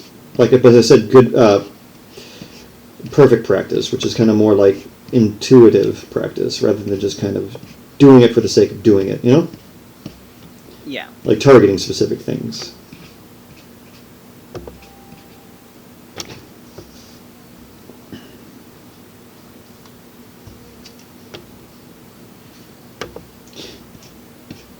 But yeah, for me, though, definitely just drawing cool scenes. I want to draw cool scenes with my characters. Where's like, let me ask you this: what are some inspirations for like scenes, or like the way you kind of draw? Like, have you drawn much action scenes? Yeah, but usually they're inspired by, like, I mean, how to be honest with you. I think when I do like anything that has to do with action, or if I'm doing a piece of concept art, Mm-hmm. it's usually very like wide angle, panoramic. Like I'm painting like a whole scene. I think maybe that's kind of like my style. It's almost like you're looking at a page in a comic book, or like on stage. You know? Yeah, yeah. It's as immersive as you can get it to be. Cinematic. And yeah, it's cinematic and showing like the whole picture. It's kind of like my style when I do scenes that are like grand action. Nice. What about you? Same. I kind of try for the same. I also like doing cool, intimate scenes of like character-on-character interaction, which I enjoy. Like I come from a very comic booky background, though, so I completely vibe with what you're saying. This is what I'm very aware of this. Yeah. Okay, you can start coloring this guy. What do you think? Lovely. That's so cool. Evil boy. Evil boy. God, they're so evil. So evil. So evil. Yes.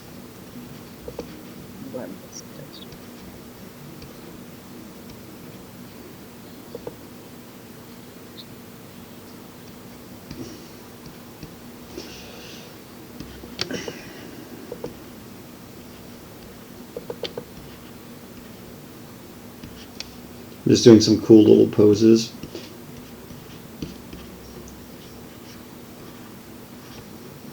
And having him like rear up like Godzilla. Yes. Because that feels like it would be something he would do, you know? Yeah. It's like full height, you know? Godzilla's so epic. I love Godzilla so much. What's your favorite Godzilla? I think it might be the Godzilla, the Millennium Godzilla, Godzilla 2000. I love Orga. I think Orga is really Orga's sick. Orga's so rad. crazy. Mine is the unused G94. Oh, the same. Yeah, I thought we were talking about ones that existed. Well, no, yeah. Like I'm talking about Godzillas in general, I guess.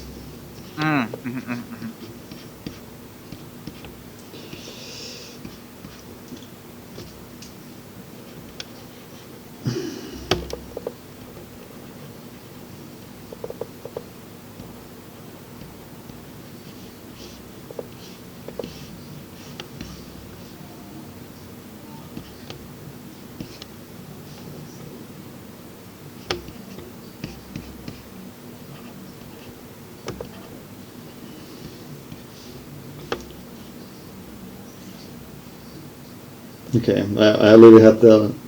You do this thing, like, the reason why I like doing proper character turnarounds is because it saves me so much time. Mm-hmm.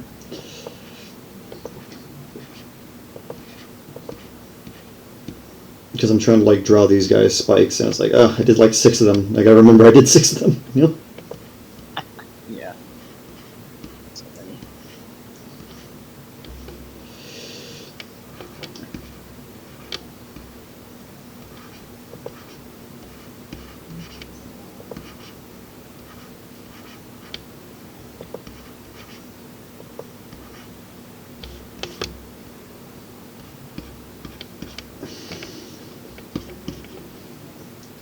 I have a huge. Oh, Drew said I have a huge soft spot for GMK Godzilla, especially since that was my first Godzilla movie. Yeah, GMK is pretty cool.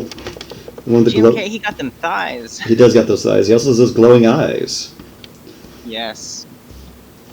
I think a lot of that happens also to be very popular among paleo artists too, because it kind of has that theropod kind of look to it. Oh yeah. He looks like a predatory dinosaur. Mm-hmm. Again, I think mine is like G98 because of, like, I like the premise of it, and I just like those kind of like Stan Winston creature design eyes, you know, the deep sockets, you know. Mm-hmm. That's a very specific thing that me and you both love. Is like those eye sockets. Yes, the signature Stan Winston eyes. That's something that the Jurassic movies didn't have, like, because you could see it like in the Relic. You see it in the dinosaurs in Jurassic Park. You see it like in the what is the one Peter Benchley's the one where they have like the shark looking. Oh yeah. Yeah, that tends to be a theme in like 90s Stan Winston-esque like creations that make them really notable is the emotion in the eyes to make them either very sneaky looking, suspicious looking, or like they want to cause like harm on you. Like it's very it was very effective, and I still consider it to be very effective. It's not necessarily something that came out. Exactly. It's very cool. It's very emotive. The characters feel like emotive, and they have motives. Yeah.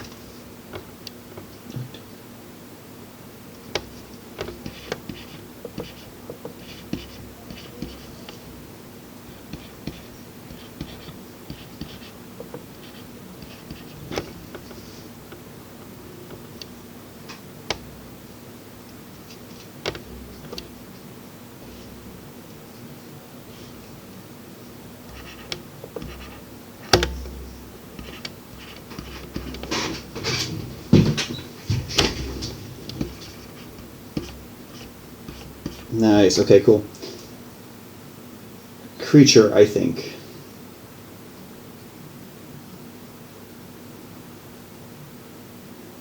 Oh. Are you talking about which creature are you talking about, Drew?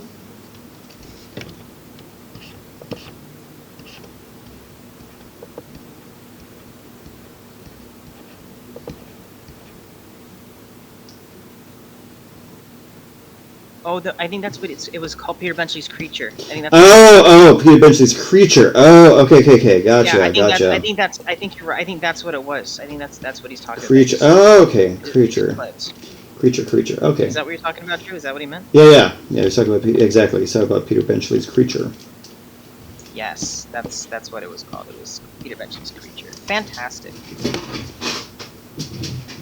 In the spirit of like having this be about what I was talking about, I'm gonna have,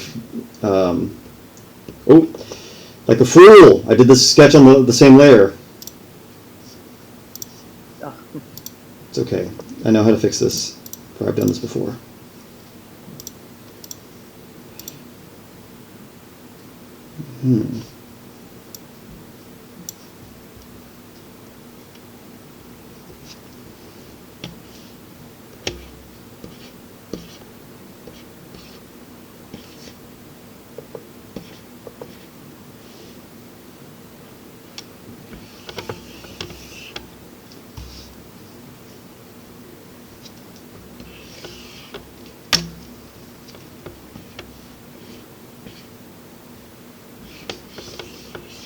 And yeah, sometimes you will make mistakes like I did, not thinking about putting on the same layer. It's okay.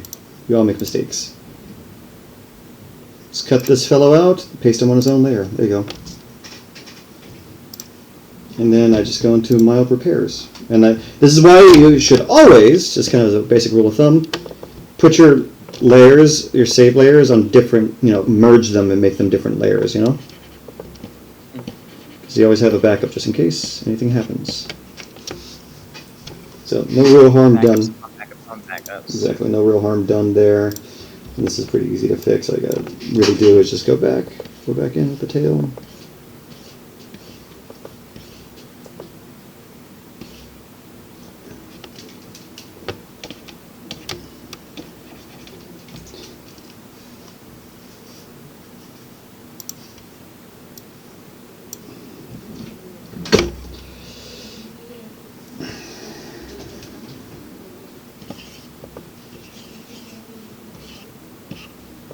I'm going to do another pose of this gent.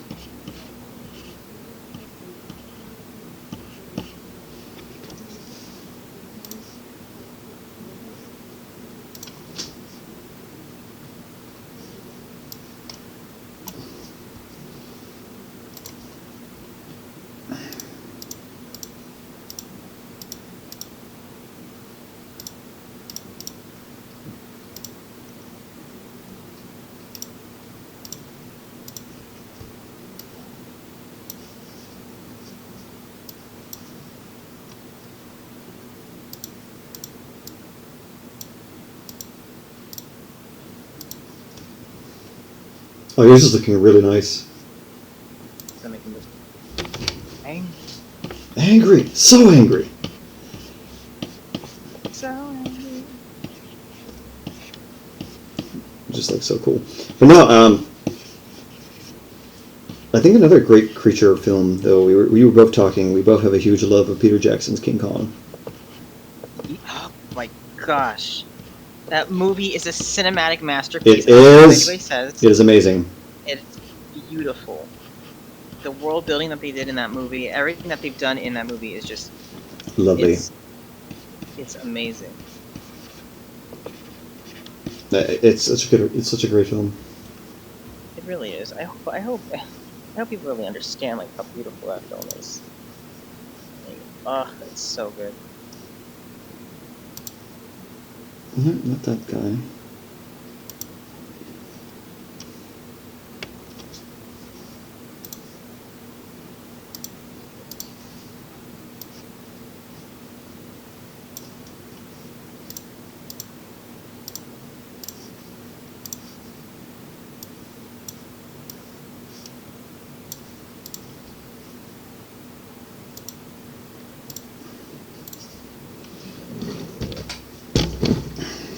Splatter.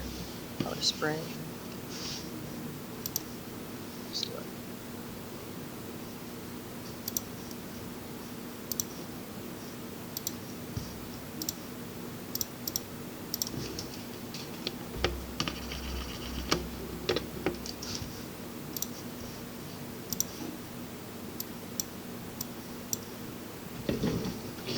Stopping at like 8:30? Oh yeah, we were supposed to go to 8. Oh, okay. We can go to 8:30 just a little bit. Why not? We're having fun. These are coming out pretty good. Oh, Drew says, were y'all talking about King Kong from '05? Had to help out the fam for a bit. Lol. Yes, we were talking about King Kong from '05.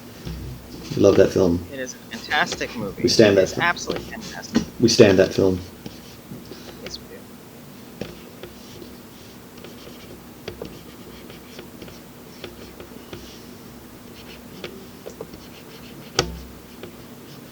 I love how sauropod feet are just like little half moon curves.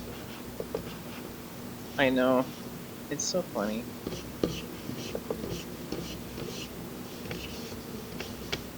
Hold on, just trying to make sure everything's good.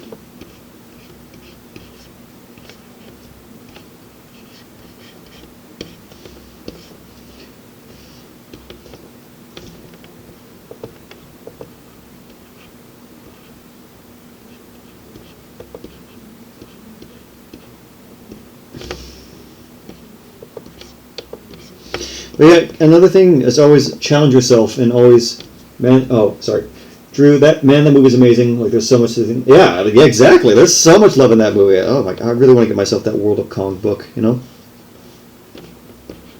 Oh my gosh, do they still have that book? They do I don't think actually no. I think you gotta order it. You have to get it. Last time I saw it was like in 2005 at like a Barnes and Noble in Pasadena. Yeah, let's see. Yeah, I think you gotta order that one. I don't think you can just find it anymore.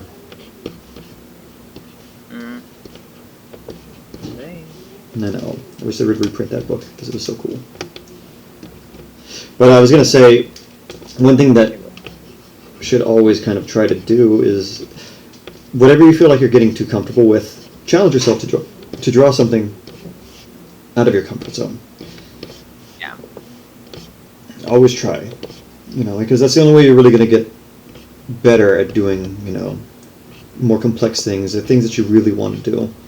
Like, I know for me, it's like, do I really have to? It's like, exactly, that you have to. You want to start doing this more. You have to, and you want to. Really, you do. You want to be able to take on the more complicated stuff. Exactly. Everybody does. Everybody wants to feel like they're capable of doing the really, really cool stuff. But the only way you're going to be able to do that is if you push yourself to get to that point with practice. Exactly. Go out of your comfort zone. Start really taking on the challenges. Mm-hmm.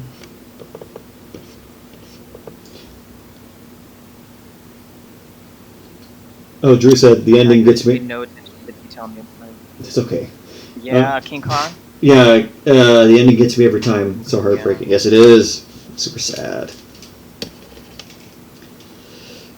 1, 2, 3. 1, 2, 3, 4, 5, 6, 6. Okay.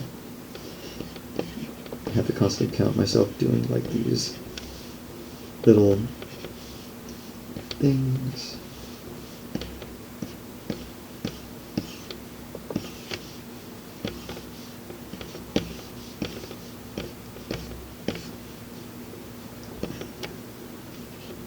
Oh, it's got black on the tip of its nose. Oh, fantastic. I was hoping it was going to be more.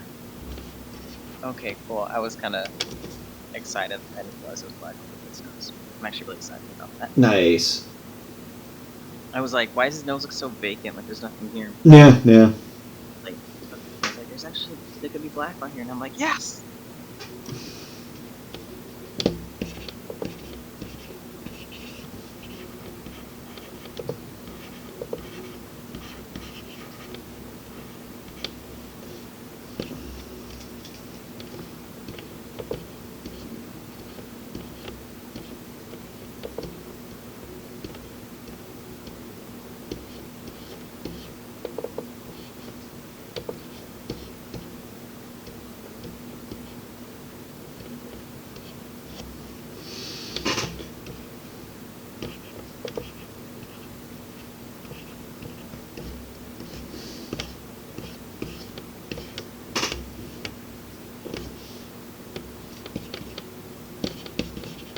Trying to get these guys. Oh my god, it looks so terrifying. I love yours. Thank you. The stuff of nightmares. He is the stuff of nightmares. He's just so. He's so angry. He's so edgy. You're doing the poses, right? Let me check out your poses. Yes. Oh, this is so much fun. I like the ones that you did the Pteranodon last week. Here. Oh, wow! Okay. Oh, yes! Where it's rearing up. What other animal I've seen does that looks really, really funny? Is it like... I don't remember what it is. There's so many animals that do that, but some of them are just so funny when they do it. They're like, ah. Ah. Oh, tamanduas. Anteaters. Small anteaters. Yes! Okay, yes. Okay, that's exactly what was in my head. That's exactly what was in my head. It's okay. How did you know? Because I, too, absorb knowledge through watching nature. Oh my gosh. I, too, like to live dangerously. I know. But yeah, tamanduas.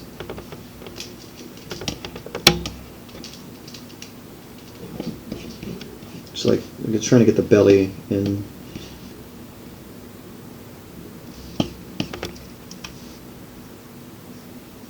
Now imagine my little Amargospinus is probably like an omnivore.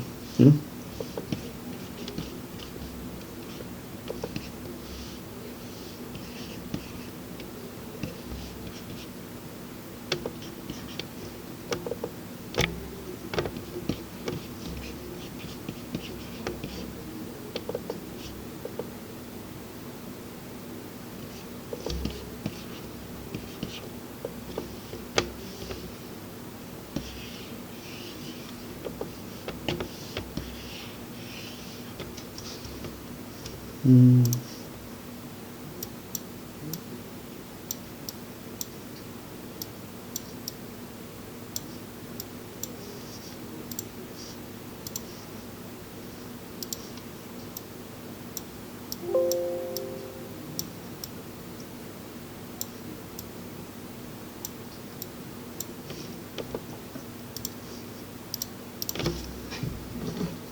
Here we go.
I like how we're just kind of focusing on like finishing details now.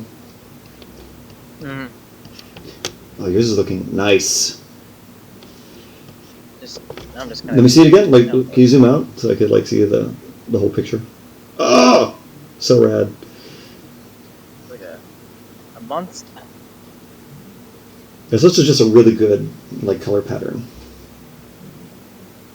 I try to do that. I'm gonna be honest. I really like the ombre changes in like colors. I saw that a lot in like the Jurassic Park dinosaurs they did for the animatronics. Like I remember the Pteranodon, it had like a stripe on the side that was actually like it was like an ombre of colors. Like, it wasn't like one orange stripe. It like faded from like one color to another. Yeah. Got to like a black stripe, which in itself the black like the other stripe was like ombre. But it's so cool. I really like them. They look really natural. So that's what I wanted to. No, it definitely looks really cool. Incorporate.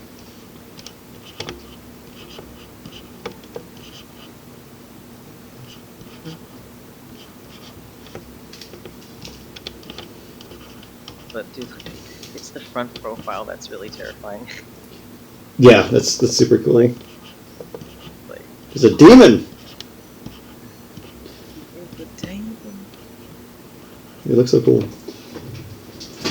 I'm just kind of like roughly doing these little action poses, and then I'll just add some little daubs of color. Yeah.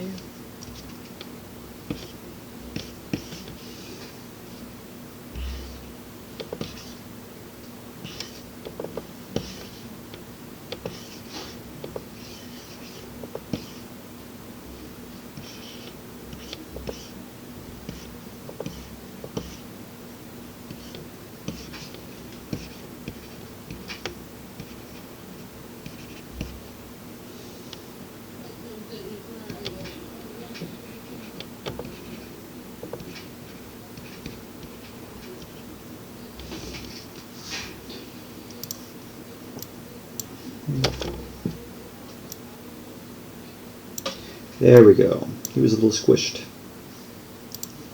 Sometimes it's always good to manipulate the character too, like especially if you're doing 2D. Don't ever be afraid to kind of like squash and stretch it. Sometimes they get compressed in because, but it's also good to have like knowledge of that, and regardless, like if you're drawing, analog, it's good to kind of always check, Yeah, 100%. Because you don't want to just rely on like the tools all the time. Like, yes, they're tools, they're fun, But it's always good to have an actual knowledge of like what you're doing. Because otherwise, a tool's just a tool. Mm-hmm. You know, it's if you know how to, if you're using it with a good intention of, you know what you're doing, then everything's great.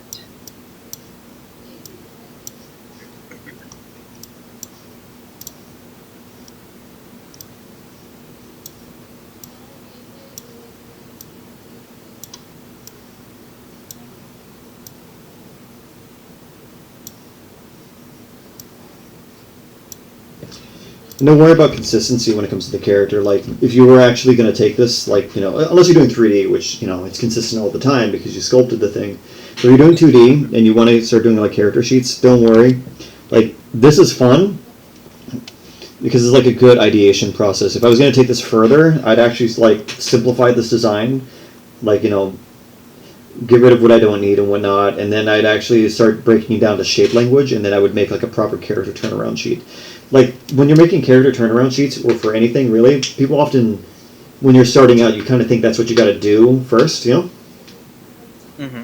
But in reality, that's, like, the final thing. I remember a good quote is, like, it's a sterilizing thing at the end, you know? Yeah. Yeah, that makes sense. So you don't have, yeah, don't feel the pressure to do, like, a full, refined character, you know, sheet, when in reality, it's, you know, that's kind of like the final step you want to do. Mm-hmm. Okay, let me do one last pose.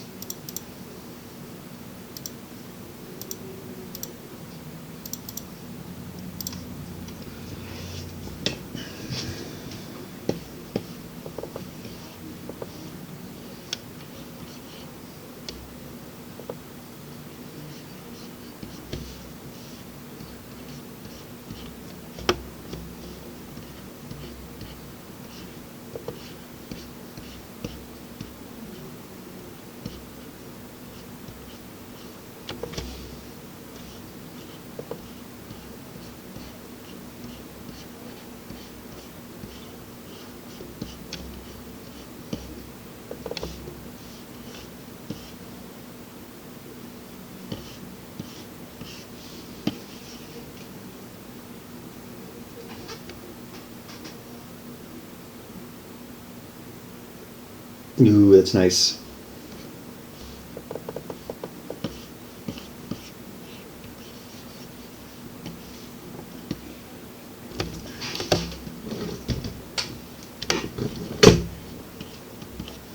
And always draw your characters in interesting angles. It's good practice to just kind of start getting them from all sides, you know?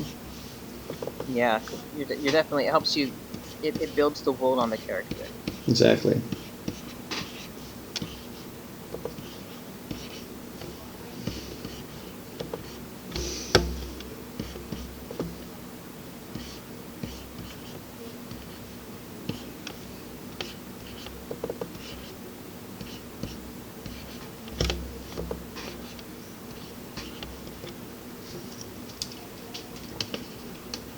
Mm-hmm.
Do you have any more advice for that? I'm definitely looking to make more art from different perspectives and angles rather than straight profile stuff. Yeah, definitely. Find references online. There's a great little tool I use. If you have Steam, you can find Artist Anatomy Pro. It's like you can pose your little figures and whatnot.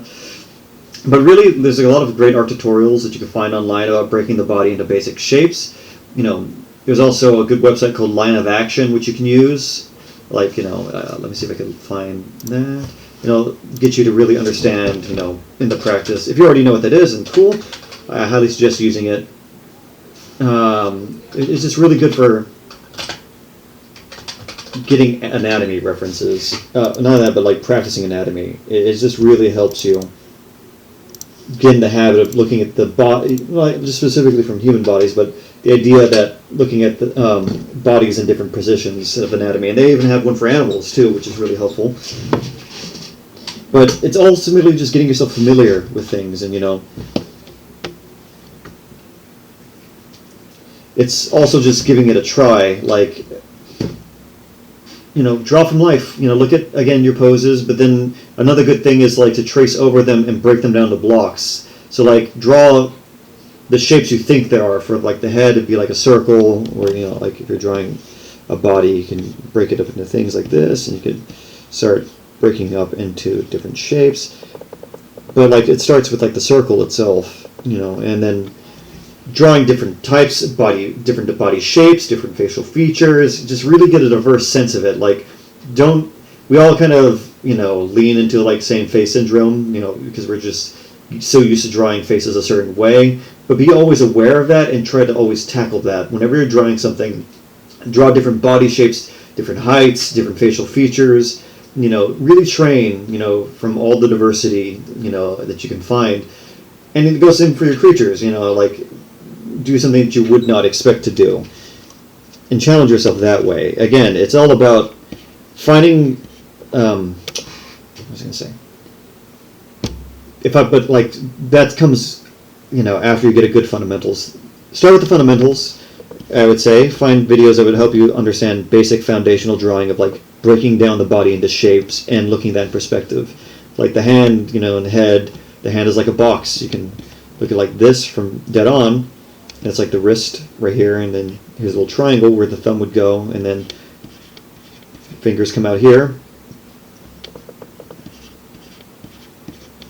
You have them come out this way, and this is just like a dead on pose, you know, do the thumb like that. But once you get an understanding that it's like a square and a triangle, you can then, you know, do it like this. And understanding perspective is understanding 1 point, 2 point, and 3 point perspective, which takes a little practice, but you know, once you get your idea of grids and planes, you can find videos on that too. I would just highly suggest starting with the ideas of foundation and shape, you know, grids and planes, and then looking at the body in different perspective and motion. What do you say, Justin? You got any advice for drawing in perspective? You know, honestly, that you just pretty much said it because you have most of the resources. Drawing in perspective, I just remember, I mean, I'll use Minecraft. Yeah. But that's Minecraft. That's valid though. You know, and use the perspective for that. You know, yeah, I did something with like The Sims. I'll use like games as a resource so that I can kind of understand it a little bit. Exactly. But, I do like your resources. You have a very good solid points. No, but like my perspective drawing teacher said the exact same thing. Is like, play Minecraft, y'all. That's what he said. Minecraft is amazing. But it's very helpful. So like, yeah, don't discount that. Play Minecraft. The professional advice: go play Minecraft. It'll help you. And the thing is, like, I'm not even joking. Like, yeah, it's all about just familiarizing yourself with like these things. Just, and like I said, don't let it be intimidating. You know, this is not, you know, don't be intimidated by it as much as you might want to be. It's okay. It's completely fine. You're gonna mess up. That's all art is. It's 1,000 failures until you understand why. And it's okay. Just have fun with it. Like, enjoy the process.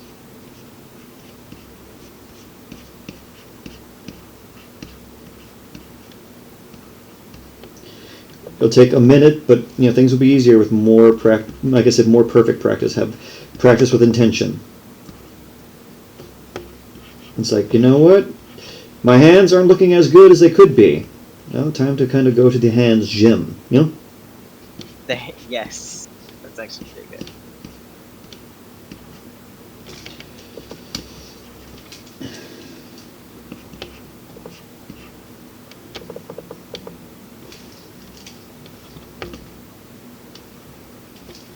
Yeah.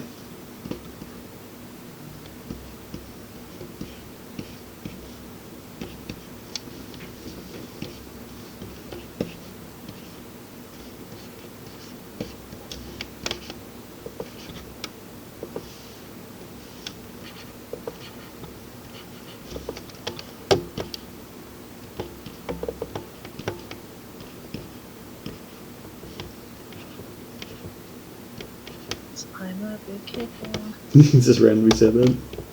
Yes. Yeah, I don't know why. It's okay. They come back in your head. Okay. Yeah, because, yeah, so nicely I'll add the tongue to this one. The tongue.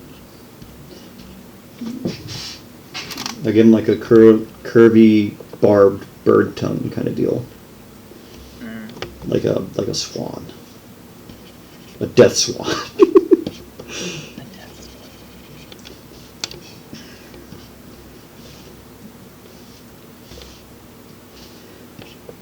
Spikes right here. It's got spikes there. This guy is spiky.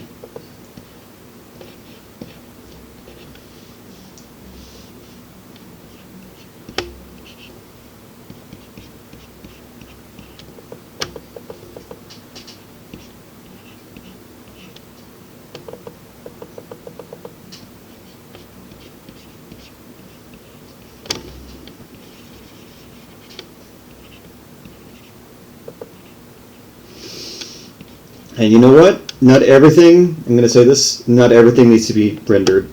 You don't have to. Like, I promise you, you'll have your sanity more. Like, not everything has to be rendered. You don't have to go 100% all the time. Is that a mood? It is a mood because, like, I remember, like, I'd be so focused, like, it's got to be supremely detailed. Because, you're trying to, draw, like, your inspirations, the people you look up to, and, like, really show that, like, I got this, I got a great craft of this. It's like, yeah, you can, don't get me wrong. It's good, to have that detail, but work smarter, not harder. Don't murder yourself on the details. That most of the audience will not see them anyway. Just focus on things that do matter. And if you do want to add detail, have it with intention. Like, you don't have to go so hard on everything. And I remember I did that so often. It's just like, did I really need to render every single little scale on, this character? That's something you're just hurting yourself. Exactly, because it's like, you're going to lose interest in the pieces. It's like going to suffer for it. I remember my Triceratops, as much as it was awesome, it took a while. Because as much as it was fun, I was learning new techniques. It was like a transitional piece. Mm-hmm. It was like, I was learning new things.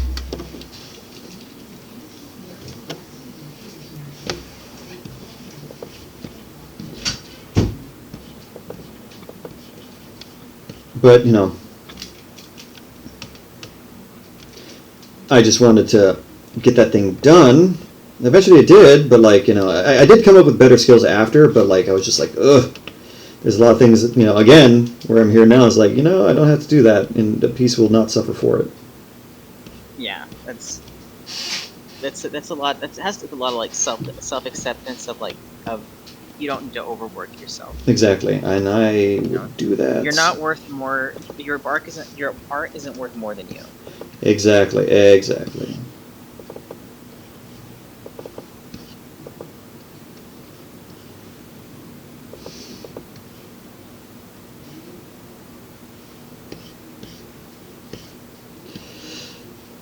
Like, if it starts becoming like a hassle to finish a piece because it's like, it's just like it's become ludicrously detailed for no reason. I'm not saying, like, again, we're not saying no to detail. It's just like pick and choose your battles. Like, it's okay. And you think about the future, like, of things. If you like really textured stuff, make brushes. Learn how to make tools to make life easier for you. That's what RJ Palmer does, doesn't he? I think so. Yeah, he does. He makes his own brushes, and he makes his own little models. Well, that's what James Gurney did anyway. Like, anything to make your drawings easier, but at the same time, still having a nice touch of your individuality as an artist to it. Like, it's fun to learn how to make models. Actually, making your own brushes is actually really helpful. I know W Rex probably knows how to do that in using ZBrush, because we end up making our own brushes a lot, and it's really helpful. Oh yeah, I can imagine.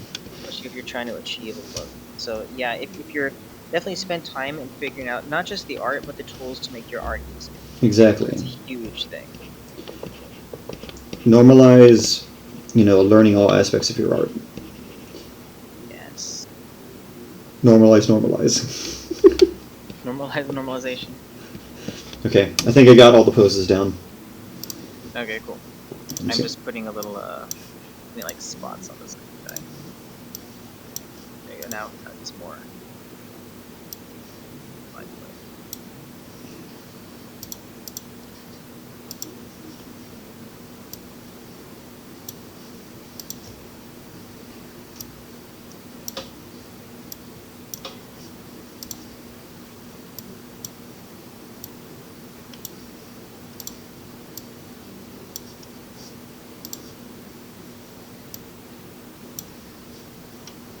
There we go. Oh, you put texture on it too. Awesome. Yeah, it's just to break apart the scales. I feel because remember last time it was just like a smooth piece, and now I'm like, okay, now we're getting somewhere. We're getting better. That's the point of these streams too, folks. Is like it helps us as artists to be able to practice and work a little bit faster on our renders and everything, and it helps us progress as well. This is true. Real quick, I'm gonna quickly I'm just gonna add some like little colors, flat colors to these guys, and then I think we're good. Mm-hmm. Right. I'm gonna find a good material to put this puppy in.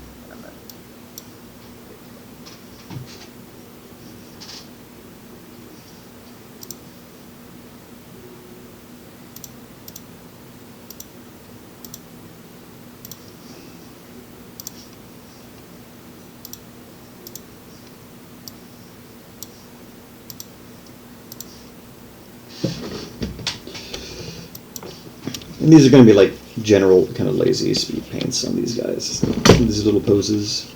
Like again, these are rough lines. If I wanted to take them seriously, I would go back in and clean up a lot of things and try to make sure he's on model. Being on model takes a lot of, practice, but you can challenge yourself by like finding model sheets of other characters and seeing if you can recreate that drawing constantly. I'm trying to be a lot better at being on model, and it's not like you have to be that all the time, because I'm studying animation as well. Like, you sometimes go off model for comedic effect. Think of all the like anime characters or like cartoon characters that have like big googly eyes when they explode out of their head, for a big emotional thing. That's off model, and that's fine. There's a time and place for it. But if they're like, just kind of in a scene and they need to be on model, that just means, they need to look consistent. Mm-hmm. It's a lot to take into consideration, but also it's also not, don't stress. Lots of it's fun. Yeah, exactly. It's like most of it is just kind of a good time.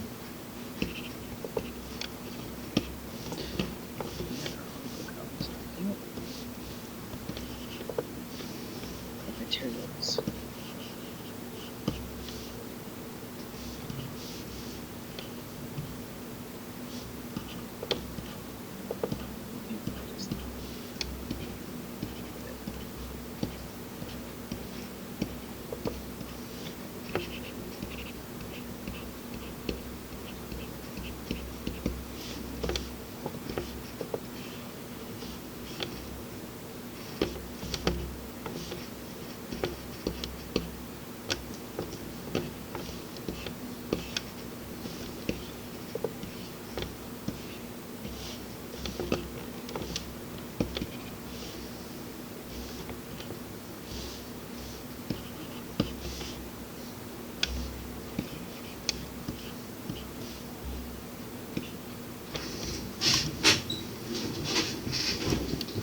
God, it's like a little tiny kaiju.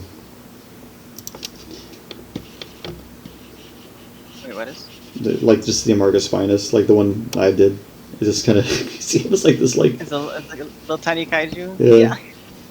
You see, throwing a couple buildings in there. He'll be ready to rumble. Oh yeah, I was this close to like drawing him like slapboxing with the Jurassic Park 3 Spinosaurus. Oh my god, of course. But like that is a fight I want to see. Like if we're just gonna go this this far out, that should have been a thing. Like, give me my Jurassic Park Chaos Effect TV show.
Dude, you went ham with it. Look at it.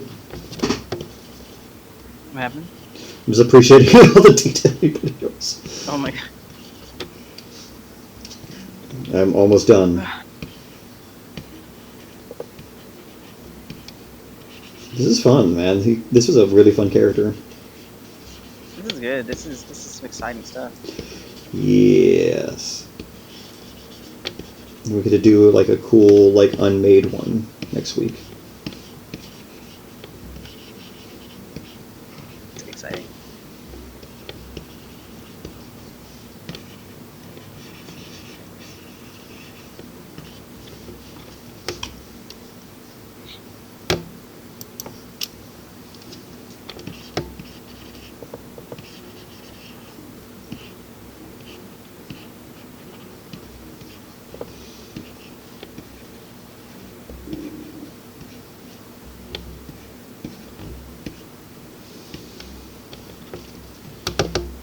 It's hard to imagine these things were supposed to be like 60 feet tall. That's 60, what the design said. 60 feet? I Or can't. 60 feet long. Sorry, 60 feet long. Like, I think it's so odd because the toy isn't obviously to scale, so it doesn't seem like it would be 60 feet long. You know? That's a behemoth. Like that. Like I don't. None of them are that big. Like, the Amargosaurus and the Spinosaurus weren't like. I mean, Spinosaurus, I guess, clocking in like over 50 feet, I guess, but like over 60 feet. That is like crazy. I think they just. Beyond crazy. Well, I don't think they really were thinking about it. They were just like, "Well, it sounds cool." It's like 60 feet tall. Just like the Enchilorantodon. I forgot. Let me look at how much the Enchilorantodon. That one was also ludicrously huge for no reason.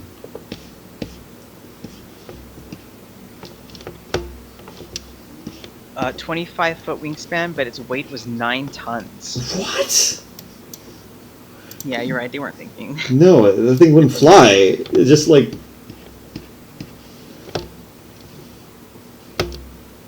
Like, I get it for the cool factor, just to do it, to say to do it, yeah, fine. But like, don't.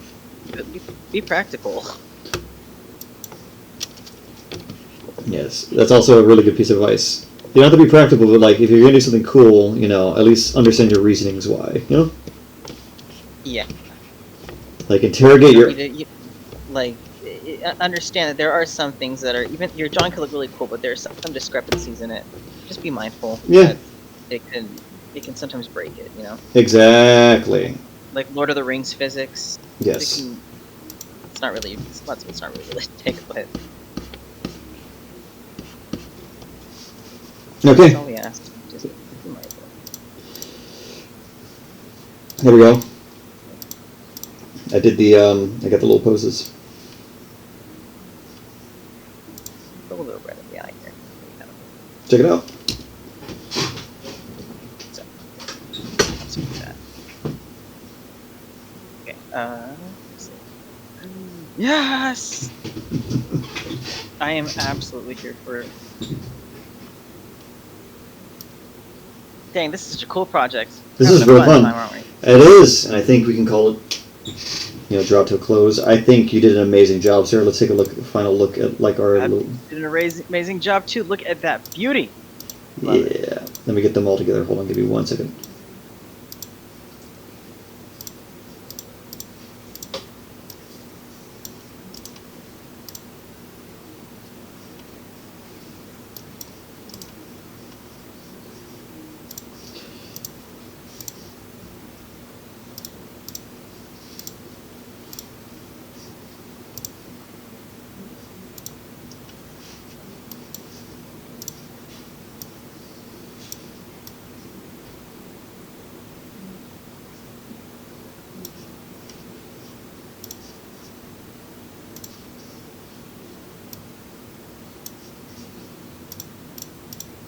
Just get them all together.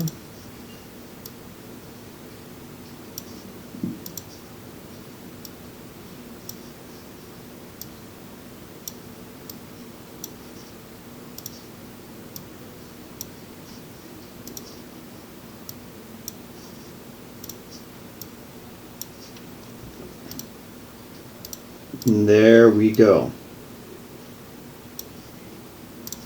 Got them all together?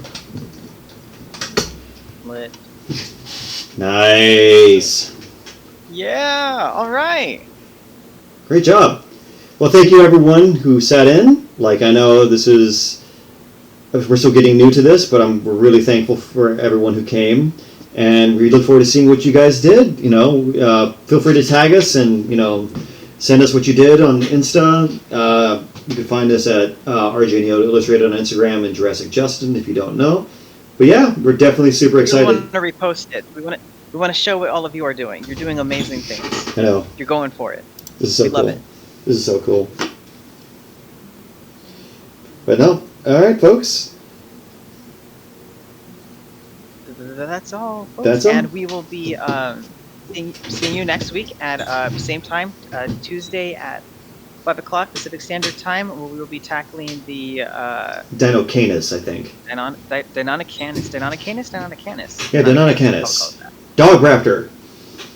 Dog Raptor. We'll be tackling the Dog Raptor. This is going to be cool. All right, folks. See you next time. Have a great rest of your evening or day, wherever you are in the world. And thank you for tuning in. Thank you. See you next time.